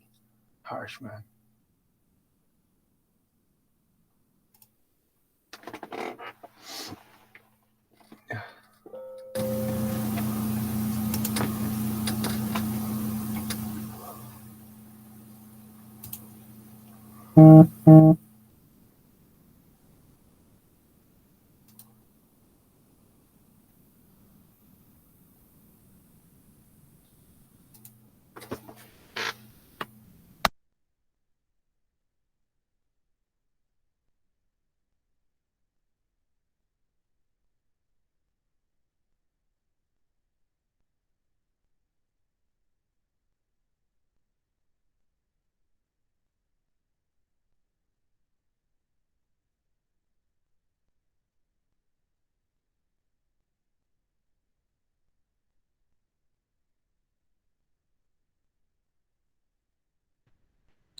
So this is the famous Atlas robot from Boston Dynamics, but with an alternative soundtrack.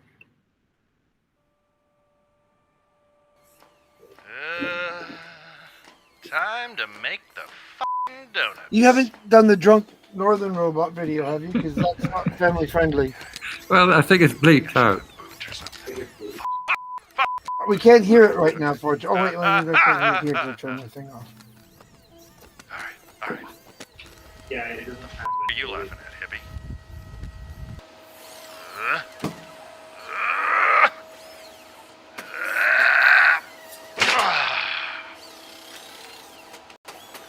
I am the universe! Alright, where do you want this? Mother... Ow! What the f***, Kevin? God damn it. Oh. That wouldn't be acceptable, I'm afraid. Alright, stop f***ing around.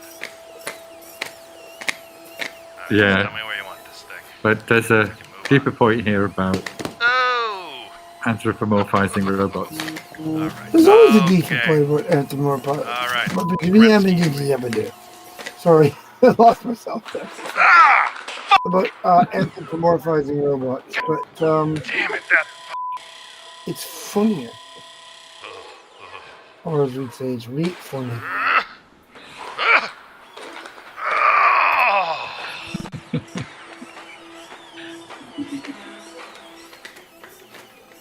See you later, Kevin.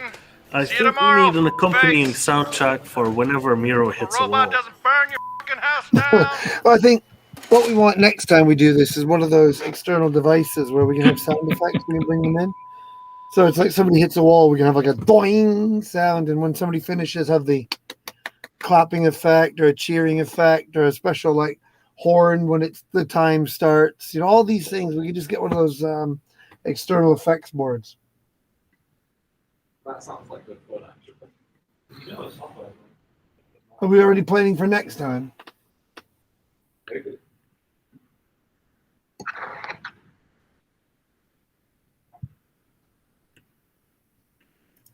So if we got a meet set up for Seb Conrad. Yeah.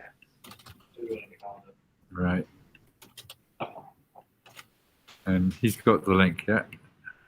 Yeah, he should be.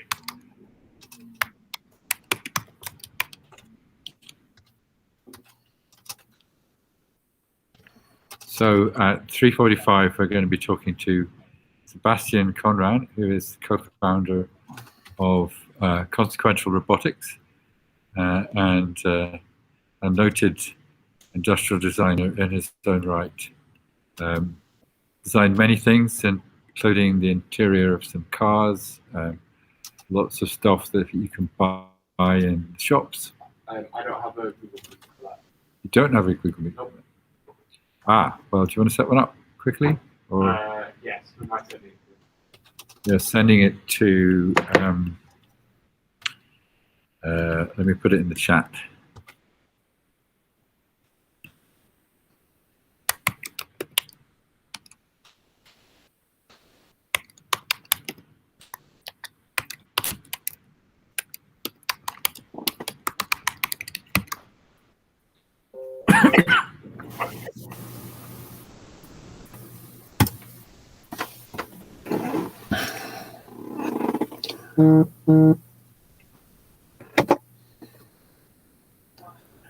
Good Lord. So that interview with Joanna from yesterday is now live on YouTube, and I've just tweeted it out from Cyberselves account if you'd like the link.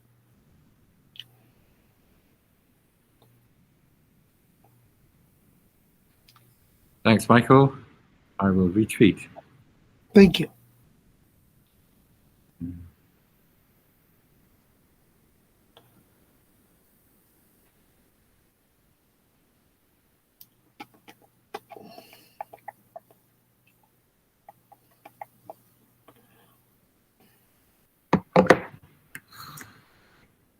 So what was the email? It's in the chat Telegram, I think. Oh, I have another child going to be home from school soon, so we can see if more of my offspring can embarrass us. Oh, I put it in the Which is nice because normally I'm wrong embarrassing chat my offspring. again. Ooh, Tish, get it? See what I did there? See that?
Great to see another contestant.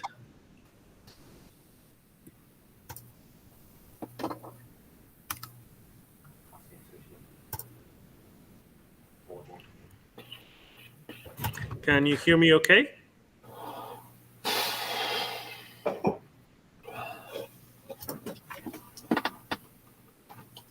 You should mute your mic, Michael.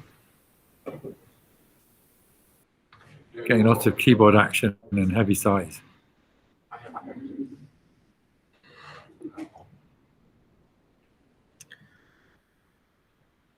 Sid Narhari, can you hear me okay?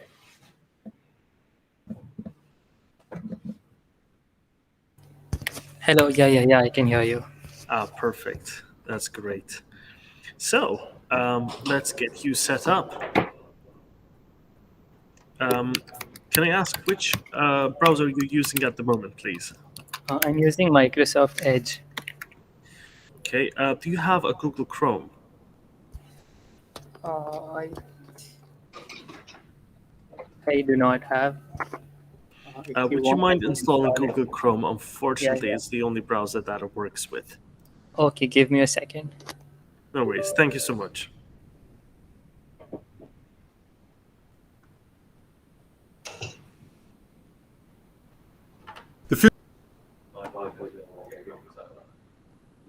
Yeah, play that video. It's really quite good.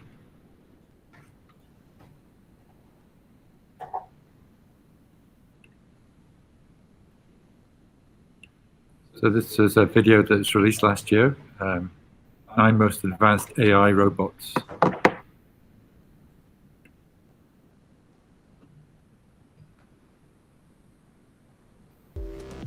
Despite taking people's jobs, robots have been proven to be essential in improving efficiency, productivity, and most importantly, worker safety. In this video, we are going to look at the most advanced humanoid, industrial, and service robots that are changing the future with the help of artificial intelligence. Meet Digit. Manufactured by Agility Robotics, Digit is envisioned to help take care of people in their homes, assist with disaster response, and deliver packages to front doors. Just probably have to correct. With its nimble limbs and a torso packed with sensors, Digit can navigate complex environments and carry out tasks such as package delivery. Yeah, I can see Miro Maze 3 active. Perfect. Now we need to do some settings, apply some settings to your... Digit is a direct descendant of Cassie, Agility's first robot. In May 2019, go to the option called Site Settings. Yeah. Yep. And then on Site Settings, fourth option from the bottom, there's...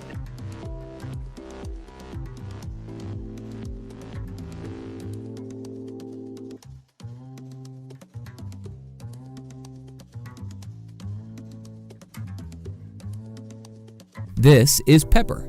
Manufactured by SoftBank Robotics, Pepper is the world's first social humanoid robot that is able to recognize faces and basic human emotions.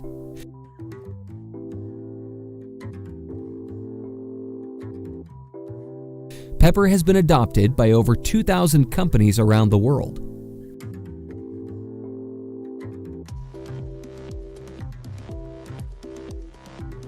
Yeah, I can see some keys. Perfect in retail and finance industries, Pepper has numerous functionalities, including increasing store traffic by attracting the attention of shoppers, creating memorable in-store experiences, stimulating purchase and retain customers.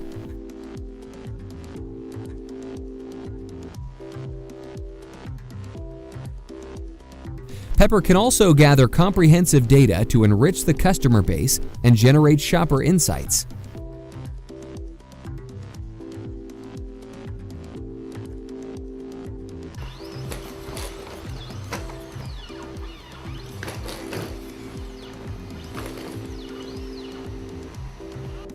This is Atlas, the world's most dynamic humanoid.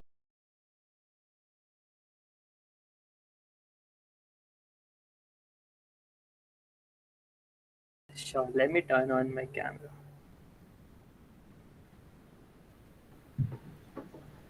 Hi. Hi there. I'm Sid. I'm a first year student in mechanical engineering here in India. I stay in India, in a city called Jaipur. And You're in India now? Yeah, I'm in India right now. Okay, good luck. So there might be latency issues. So. Yeah, it's. We'll see. We'll see. You're a second contestant from India. Okay, great. Okay, so Sid, you can use the WASD keys on screen or on the keyboard to control where the robot moves. And you can also use the arrow keys to control the robot's head and where that is looking. And the objective here is you're in a starting space at the moment. You can use that starting space to experiment with the controls. And your time starts as soon as you cross the black threshold there. And we will time you until you get to the checkerboard, which is the end of the maze here. All right. Here we go.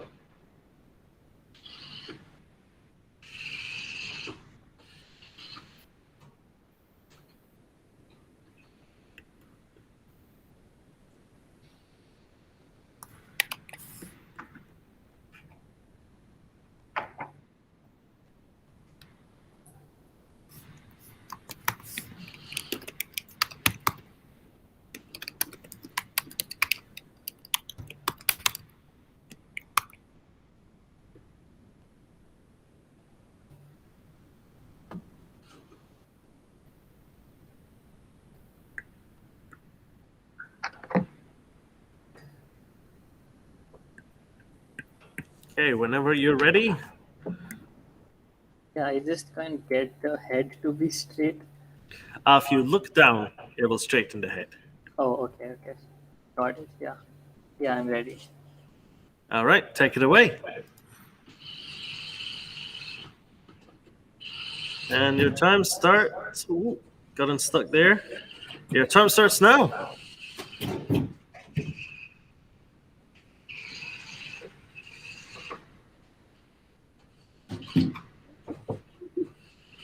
Couple bumps. Never did any harm to the Miro. Right, Tony? Yeah, it's going perfect. That's clearly a lie. Bumps have definitely done harm to the Miro. Usually off dropping off a table, though. Bumps have definitely done.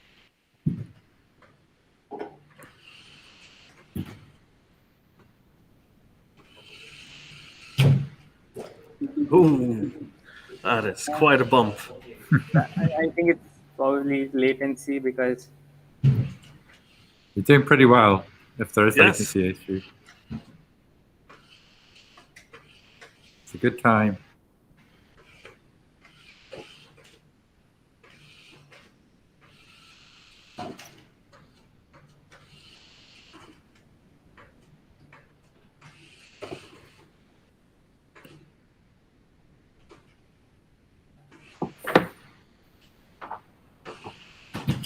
You want to head towards the Terminator.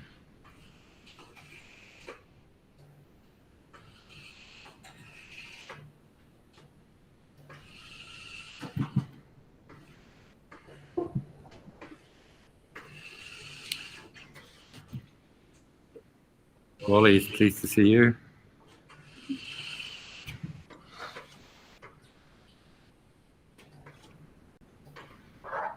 Oh, we've hit a wall here.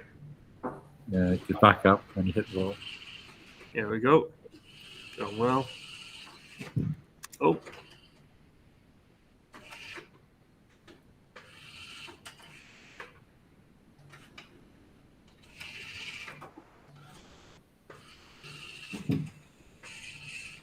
The robot body is a bit wider than the head.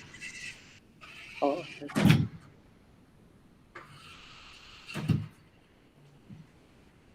Almost through that last corner. Yay. Yes, and now to the last stretch. Leaving some paint marks on the walls there, or rather on Miro. Oh, where am I stuck?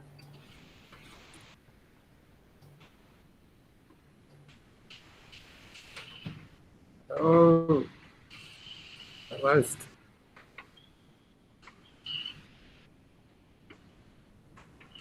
Hey! Done. That's a great time. 2:50. We're going to reset your position again. We've got ample time left. And yeah, let's give it another go.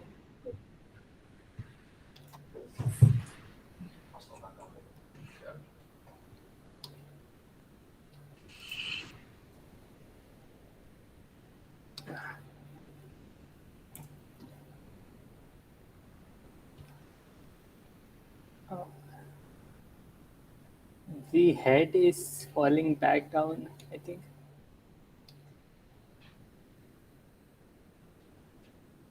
Oh, yeah. Yeah, you're looking down there.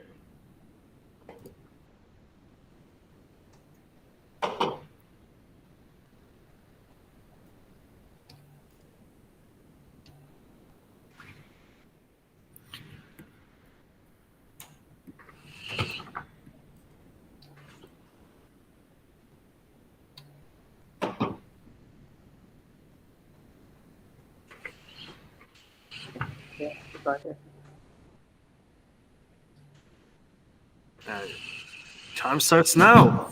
And we're off for the second try.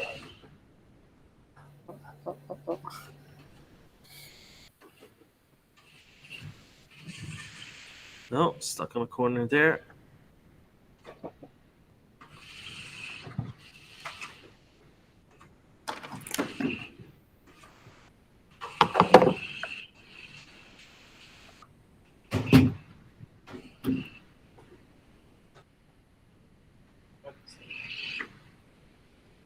Hello, are you still okay to do this interview in a couple of minutes? Oh, can you come on the Google Meet whenever you're ready? So there should be a link in your CQR email.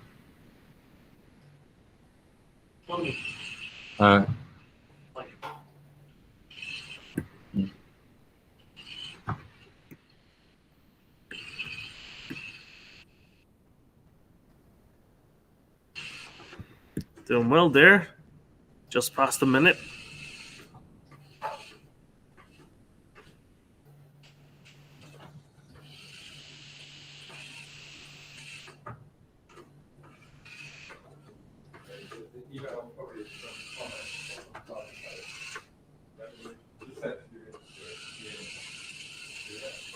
Oh, last stretch. Really close now. Hey, 1 minute 32 seconds. That's a great improvement from 250 to 130.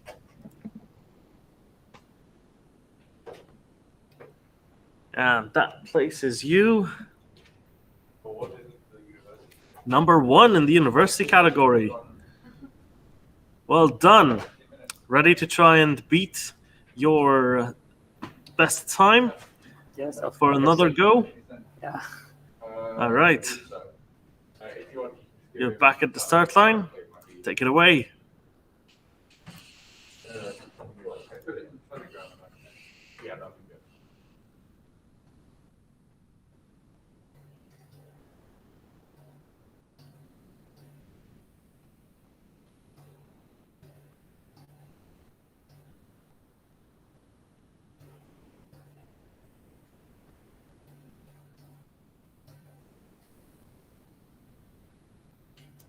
Hey, Sid, we're going to reset your position because we didn't start the timer as soon as you cross the line.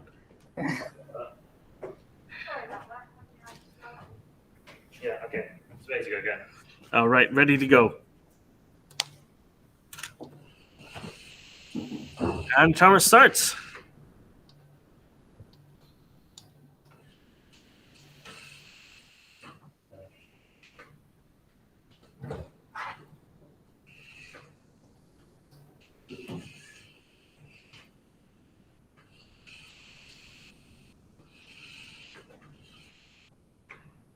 For those watching the stream, look at that face of concentration.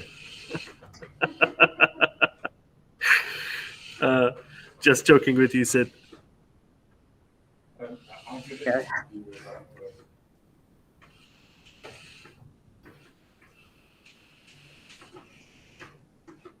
Yeah.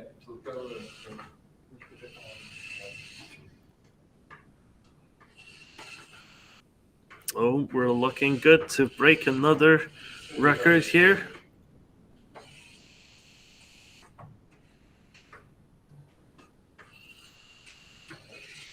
And on to the last stretch. 15 minutes to beat the previous 15 seconds to beat the previous time. Hey! 110. Very nice. That's great, Sid. So how'd you find it? Oh, this is amazing, yeah. How does it feel to be controlling a robot from halfway around the world? Yeah, it's fabulous. So is this your first time controlling a robot, Sid? No, definitely not my first time. I've participated in a few technical events. Mm-hmm. But yeah, it's the first time doing it online. We'll have to get him on the VR version soon then as well, so we can have an immersive chance to control it. Something we haven't. So I was going to say something we haven't emphasized enough, that this is the browser-based version of an app we've developed for immersive virtual reality control of robots, a more immersive kind of all-rounded telepresence. And one day we'll hook you up to an all-over kind of haptic suit, so you can feel every time you bump in a wall. That might help you not do that. Nothing like some good old negative feedback.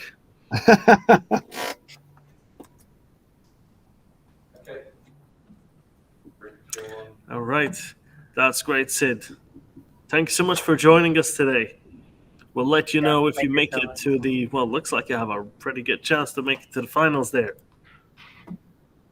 Okay, when is the finals? On Friday. Okay, definitely. Thank you so much. All right. Thank you, Sid. Thanks. Bye-bye. Bye-bye.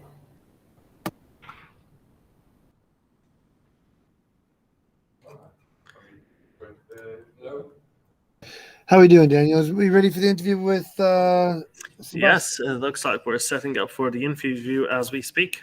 Right, so is that going to be in this room, or are we getting another one? Other room. All right, okay. I'll meet you there, shall I? Yes, I'll see you there.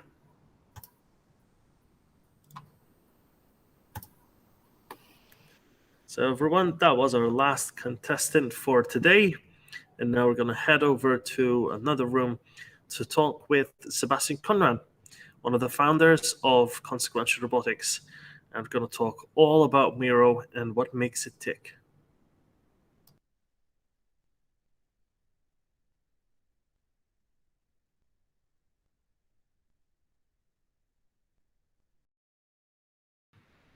Waiting for Sebastian Conran to come online. Seb, here he is. Good afternoon, Seb. Or should I be wearing headphones and stuff? I think you might be muted. No, I'm not muted. Everything's tickety-boo. Can you hear me? No, Yes, still no I sound. can hear you, Seb. Good.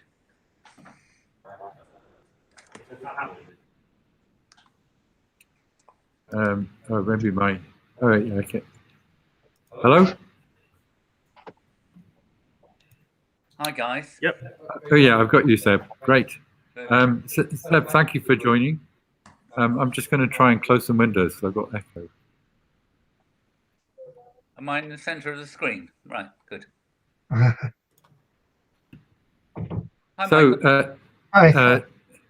So Seb, I think you know Daniel Camilleri and Michael Solosi, and we have been running all week a competition called Miro Maze, where people get to remote control the Miro robot via teleoperation. and it's been going pretty well. And people have been completing a lap of a physical maze, and the fast ones have been doing it in about 30 seconds. It took me about 4 minutes. All right. You'd be very welcome to have a go. Basically, you control it from your keyboard, and you see through the eyes of the robot as you're going around. Oh, really? Yeah. So we're running all week as a competition, and there'll be a final on Friday, and the winner, I think, wins a book voucher. So we've shown a few videos, so the people that are following the live stream know a bit about Miro, and obviously they've seen Miro moving around.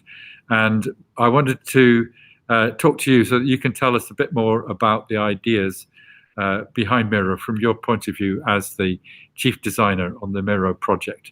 So looking back, what do you think you were trying to do with the design of Miro? What did you want to do when you designed this robot? Well, the principal thing I wanted to do was make a robot that was going to be enjoyable to use, and it was going to be emotionally engaging, I suppose. I've always felt that humanoid robots are a bit disappointing, and I sort of think RoboCop and sort of slightly aggressive, scary things when I see humanoids, and I'm worried that they're going to invade my space and do things I don't want to do. And whereas you know, I don't worry about my kitten or my puppy or my little bunny, pet bunny. So I guess it's, if one's going to have a robot companion or an artificial friend in your home, I'd prefer it started off as something like a domestic pet, something I felt I was in control of, but at the same time, it was in control of itself, and it was something that we all are familiar with. And I guess the end game was the idea that you'd have a robot that you treated like a pet and you talk to like a pet. I mean, who doesn't talk to their pets? I mean, you hear people chatting away to their pets, and but it seems natural to talk to a Miro. And when we have a Miro on a trade fair or something, people come up to him and chat away, and kids chat away. And you know, I mean, you wouldn't do that to another sort of, you know, a fighting robot or some of these other robots or a pile of Lego bricks. Whereas the Miro invites you to emotionally engage with it.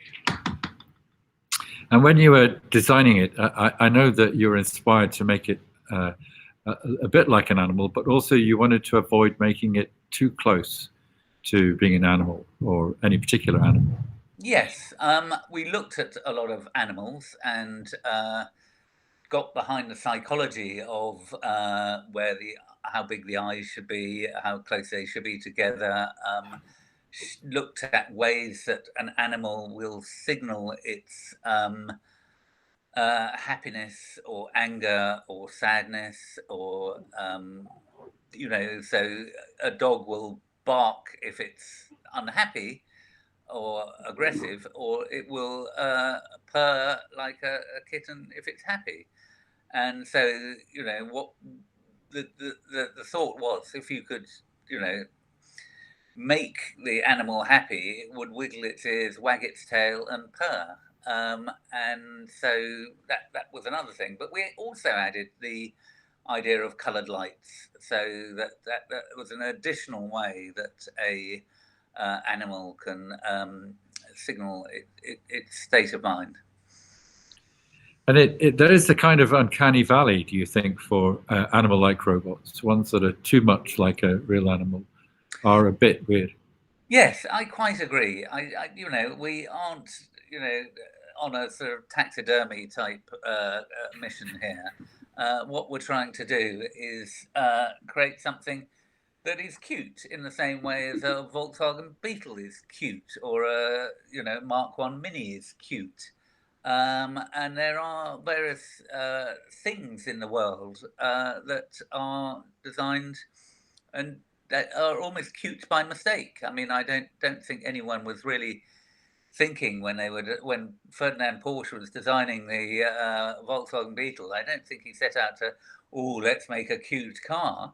But it is lovable, and people have strong affections to things like that. So I think one starts off with an animal or a familiar animal, and we sort of took a bit of bunny rabbit and a bit of puppy and a little bit of kitten, and sort of added them together and put a collar on, which signals that you're in control. And then we abstracted it to the point where it was still emotionally engaging. I've always been a real fan of Miffy and the little rabbit, and it is such an abstract representation of a rabbit, yet it pulls on the heartstrings. People love it. You go, number of people that have got it in their bedroom and things like that. So I guess that is the holy grail, is the Hello Kitty handbag. Yeah, and I think there's a bit of Volkswagen Beetle in Miro as well, isn't there? So you were trying to get this mix of it's animal-like, but it also is a robot. There's an element of machine about it. Yeah, functionality.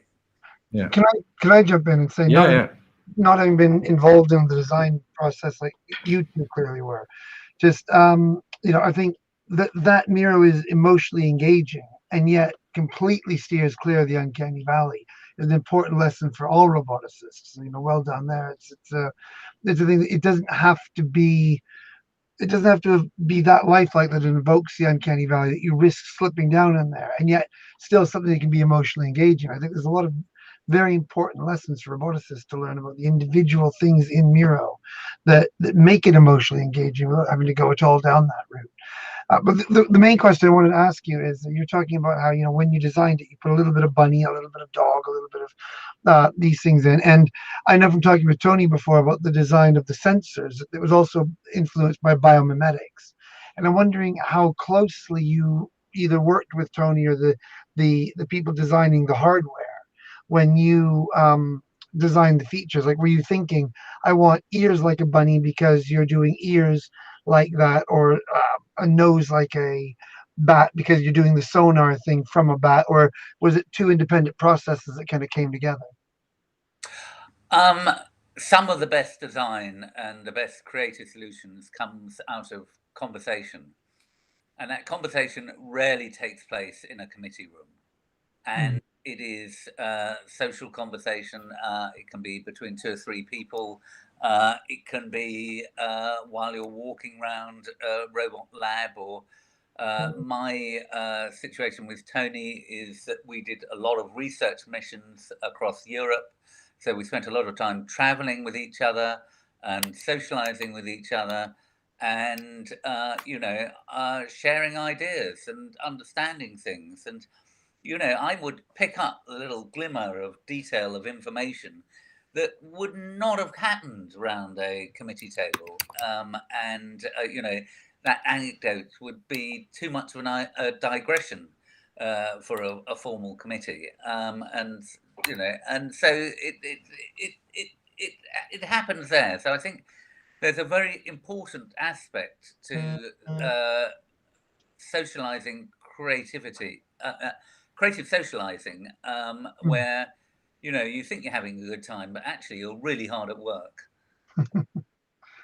I like that you make it sound like it's so much more of it's like not the committee process. There's not necessarily a plan behind it, but it just emerges from these discrete little communications. That's really interesting. It shows something to the creative process behind it. It's really fascinating. Yeah, I mean, don't get me wrong. Design is a rigorous activity, and there are objectives and lots of solutions, and you've got to kick out solutions that you may be wedded to, but other people. So part of collaboration is feeding each other, not feeding off each other, but also is the ability to feel that you can criticize an idea, or you can be honest about what you think about ideas.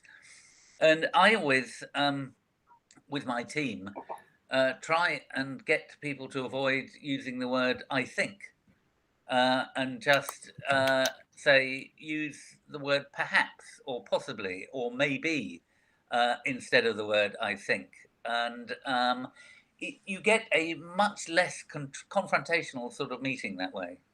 But I digress. No, that's not a digression at all. I think this is a great insight, because sometimes I think and you'll know this, the first time you walked into a robotics lab, you probably walked in, looked around, and said, wow, these people need a designer, because there's a lot of things that people design robots without design in mind. And if it's going to be, particularly with social robots, but then to a certain extent, all robots now are expected to, not maybe all robots, but more and more robots are expected to fulfill a social function, even if that's in the workplace. They're meant to work with human beings. I think we really kind of ignore these design issues at our own peril. So I think this is a terrific insight for any roboticist to take into account. Yeah, I mean, my first thought when I walked into a robotics lab and got involved with robots is, for goodness sake, why is everyone trying to replicate human beings? I mean, it's an impossibly high bar.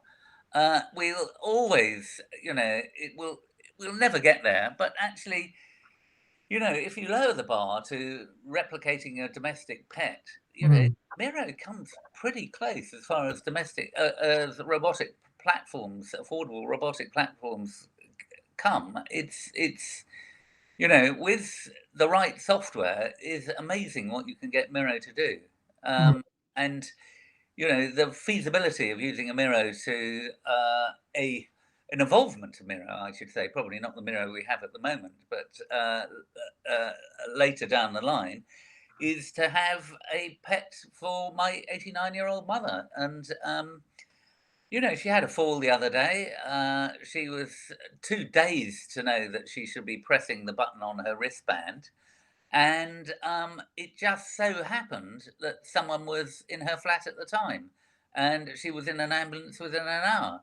Whereas I know someone else, our postwoman actually, I was telling this about, and she said her dad fell over in the bathroom, and it was 3 days before he was found. Luckily, he survived. But if you've got a pet that's looking out for you and hanging out with you, and you're chatting away to it, it can ascertain the tone of voice. I mean, I know when my mother rings me, within the first couple of syllables, I can tell her rough state of mind. And if I see her, I can see if she's moving slowly or whether she's, the way her gait is, I can ascertain how well she is. And, if you combine this with a simple wrist strap, which is doing vital signs and, blood oxygen and body temperature, a device like Miro has what it takes. And once it's got 5G in, it can just ring up. And then I can look through my smartphone and see my mother lying on the floor or whatever and talk to her. Or, if it can't get hold of me, it can get hold of the ambulance or a care centre or something like that. But I think the idea of having something that's mobile and is not just a camera looking down on you and spying on you, I think is much psychologically a lot more enjoyable. And I can see that in the future, maybe in 5 years' time, we will all have these devices in our homes and looking after us, facial recognition and all these sorts of things. There's quite a lot you can do with the right programming. I think we're pretty close to having the right device. I think there's one more iteration to go. So it needs to be self-charging, and the mean time between failure needs to be 99.999. Right. Because it's that that 1% of 99% when there would be a significant failure. So actually, that's perfect kind of lead into the next question. We're getting some questions from people watching on Twitch right now. And they're saying exactly that. People really want to know what's next for Miro. What are the next plans? So the idea of self-charging is really interesting. I think you mentioned 5G. Sorry? 5G. 5G is going to be useful. Yeah, that's a greater infrastructure thing as well, isn't it? But what else do you have in mind for Miro? What are the plans? I think it needs some level of customization, so you can make Miro your own. So it's a bit more than just changing the collar color. Make it more strokeable, and tweaking the ears a bit, so that if you look at puppets' ears, I was looking at a whippet the other day. Right. Amazing ears, whippets. They And goes they up. go out and they fold right, and they cross each other at the back, and then they go out like bat ears, and it's quite extraordinary. I mean, they're beautiful dogs anyway. So there's an element of that, and at the moment, Miro sort of walks around like a tortoise a bit, and it would be great if it could sort of jump up and have a bit more movement in its body, because at the moment it's very two-dimensional in its movement. I mean, its heads can move. I would like it to be able to move its head, add another degree of freedom in its head, but certainly a few more degrees of freedom in its body movement. Interesting. And you know, when it wags its tail, it needs to wag a lot faster, and the vocalization, I think it doesn't necessarily have to imitate a dog or imitate a cat, but at the moment it makes a sound which, unless you're concentrating, feels like it's the same sound all the time. I feel like I speak fluent Miro after all these years of working with it. I speak to it sometimes with the anyway, I can go on, but nobody would understand what I'm saying. So no, but I think it should be along the lines of that sort of slightly R2D2 noise it makes. But I think it should have a yapping version of it, or an angry version, and then a serene, tranquil, almost a Mozart version of it, you know. And also the other thing is that, you know, when you listen to a dog or a cat or a bunny, if they made the sound the whole time, it would drive you up the wall. The point is, these things are mostly not making a sound, but they make a sound in response to something. Whereas sometimes Miro is just making a sound, and what it needs is to make a sound, a responsive sound. But this is software issues, and well, linking to that, Tony, was that you were talking before about wanting to improve its cognitive capabilities. Is there something on your side you want to? Yeah, I mean, generally we want to make it more socially aware, so it needs to know when there are people in the room. I was talking earlier about how it can detect people because they move and make noise, but and we can also do facial detection. But obviously, that's only the beginning of you know, social recognition.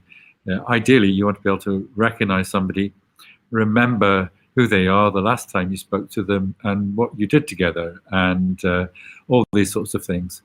And ultimately, that's where you want to go with the robot companion. We want robot companions to get to know us as we get to know them. But that's some way off. But the next steps are to make it better at detecting people, and you know, paying attention to one person at a time. So the Miro right now can, interested in you, but be distracted by a noise somewhere else and disappear. And what we want is the robot to give you attention, at least for a certain amount of time, maybe notice when you start to lose interest, and then go off and interact with other people. I got a dog. I can't keep his attention now. Yeah, that's why we're going for dog intelligence, because the bar is not too high. So, oh, you mean cats are too difficult? Well, cats are a bit aloof, actually. Our cat she's not a sociable animal. I mean, except on her terms. The other thing I'd like to do, Michael, is introduce a sense of smell, because the one thing that dogs are brilliant at is being able to detect things. And imagine going to a custom shed and they had a whole load of Miros sniffing around, or the idea. I mean, that would be a great publicity stunt, wouldn't it? But the idea that that animals can smell cancer or they can smell COVID. Like COVID. I was thinking that just the other day. I heard that, and I thought we should put the smelling stuff on Miro. There you go. So if Miro could, measure your body temperature, I mean, it's got infrared in it already, so it could probably see if you are too hot or cold anyway. So sense of smell. Granny, I think you need a bath. Where are you on robot fur then, Seb? Because that is probably in the top 3 questions we get asked is, why isn't it furry? Because there was one thing in the brief that I received that says it must not be furry. In the original brief, it must not be furry. So what we're looking at is on the next iteration of Miro, having the shells that can ping off and be washed. So I think hygiene is a really important. At the moment, Miro, if you just take the collar off, you can just spray it lightly with isopropyl alcohol and wipe it down, and it's super sterile. And then you just give the collar a couple of squirts as well, and then put it back on. So that makes it ideal for use in hospitals, ideal for use in care homes and things like that. But people want Miro to be cuddly. Now, I've worked out that actually you only need about 5 to 8 millimeters of memory foam underneath a cloth exterior to give a sense, quite a realistic sense of that it is a living animal in there. Oh God, that looks like a sort of a Miro mausoleum, but a bit too much like a battery. Miro. I just thought I'd show you that. Yeah, that sort of a Miro battery farm. Yes. Oh, here's one I made earlier. Is it one I made earlier, Tony? This is only, I think, half of the Miro Diamond collection. Oh, so right. there are 40 robots here, and a lot of them live in this cupboard, on charge all the time. But I just thought I'd show it in case anybody watching this doesn't know what robot we are talking about. So this is the robot that Sebastian and I sort of designed 5 years ago. And it's the 3rd generation of the robot. And I do actually think that the texture of the plastic is quite nice to stroke. And when people say they want fur, I think that's more of a, because animals have fur, because cats and dogs have fur, they think that pets should have fur. But actually stroking a smooth tactile surface is just as nice as stroking a furry one. That's my I mean, I quite like the idea of stroking velour. I think that's as furry as it needs to get.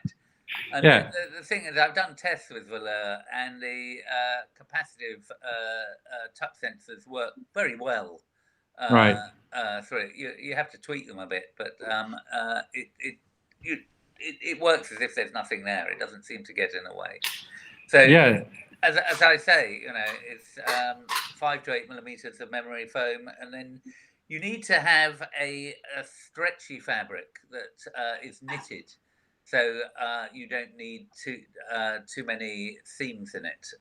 But that's the best way. I did think of having fabrics that you could put on a bit like a cardigan. But the trouble is that when you stroke them, the fabric moves in a very disconcerting way. And the fabric needs to actually be attached to the shell to make it work. I remember you saying, Seb, in a meeting we had in Italy once, that you thought humanoid robots should have clothes, which no one, I think, I know, had suggested that before now. I think we did TV show, didn't we, Michael, where they tried to dress Pepper in a suit? Not the better. I'm wondering what I'm just thinking about. Yesterday we had Joanna Bryson on, and I wonder what she would say to the idea of putting robots in clothes. And I'm not sure she would agree. That would be probably. I'd love to hear you discuss it. I think that'd be fantastic. The problem with clothes, obviously, is this gets in the way of the senses. Like it's in the way of core functionality. But in terms of anthropomorphizing, and as David Gunkel said the first day we did this, a lot of the work of AI is done in our imagination. We make up that gap between what we think a robot, an intelligence should know, and what robots are capable of. We make up that gap with our own imagination, and clothes would be a really good way of helping do that. I think if we help the human imagination along, then our robots become more real to us, I think, and seem smarter as a result. Yeah, but I mean, you take Pepper, put on a pair of dark glasses, a ball cap, and hoodie. And it could be anyone. I'll send you some pictures of the wigs, dresses they. And all of a sudden, Pepper can't see where it's going, and drives off the stage in front of a live studio audience, and Michael and Danny were trying to grab it. Poor design, isn't it? It was an experience. Yeah, I think we're going to have to wrap up because it's supposed to be a 15-minute chat. I think we've been going about 25. But ask me a question and they get a very long answer. Yeah, not at all. With everybody we've had so far, we should have longer. We need to do a longer form version of this. So we'll invite you back sometime. But yeah, so we'll continue to enjoy Miro this week. So if you want to have a go at driving Miro through the maze, then you're very welcome, Seb, to try that. There's going to be prizes on Friday for the fastest lap times. I'm not going to be a prize winner, I'm pretty sure. So what we're doing with the teleoperation that Daniel has designed actually fits very much what you were talking about. But if somebody has a fall, then a caregiver could remotely take control of the robot and go and look to see what had happened. And that's kind of what we're doing today, is we've shown that we have had someone from India, a couple of people from India, remote controlling the robot around quite a difficult maze and showing that you can, in real time, control a robot, see what it sees. It's not autonomous. I mean, what we want is autonomy, but we have to fake it till we make it. And we want a mixture of both, actually, I think. Yeah. So we want autonomy, but then to be able to control the robot in that sort of situation where there's an emergency. Having teleoperation is a great way for collecting the data set you need to then take it fully autonomous. Yeah. But I think the other thing is, if you got someone doing a movie of a Miro that was being remote controlled rather than in autonomous mode, you could get a Miro behaving as well as if it had full autonomy, and then people would understand what full autonomy means. I think part of the problem is that people don't actually understand what a sentient robot would be like. I mean, do you remember we were in that conference, Tony, where there were professors from across Europe, and they were discussing for 30 minutes what the word sentience meant, and I was amazed. Have you read that book, Clara and the Sun? Not yet, no. You should do. You should do.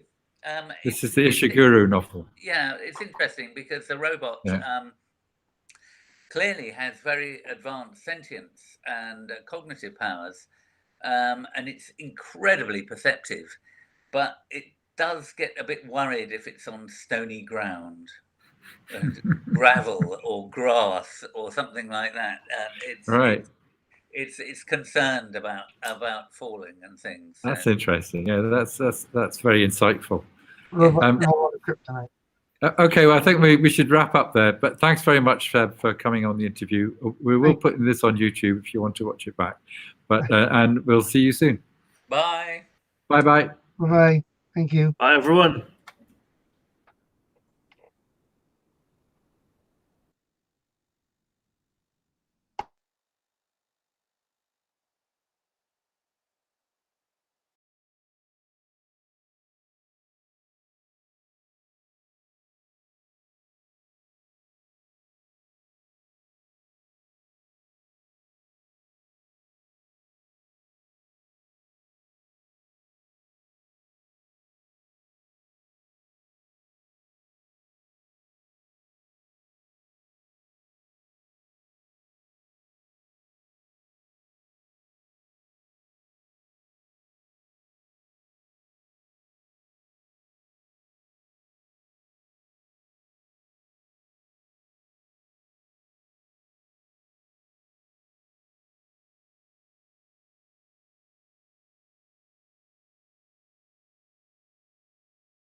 Hello, everyone. Well, that concludes our Miro Maze trials for today.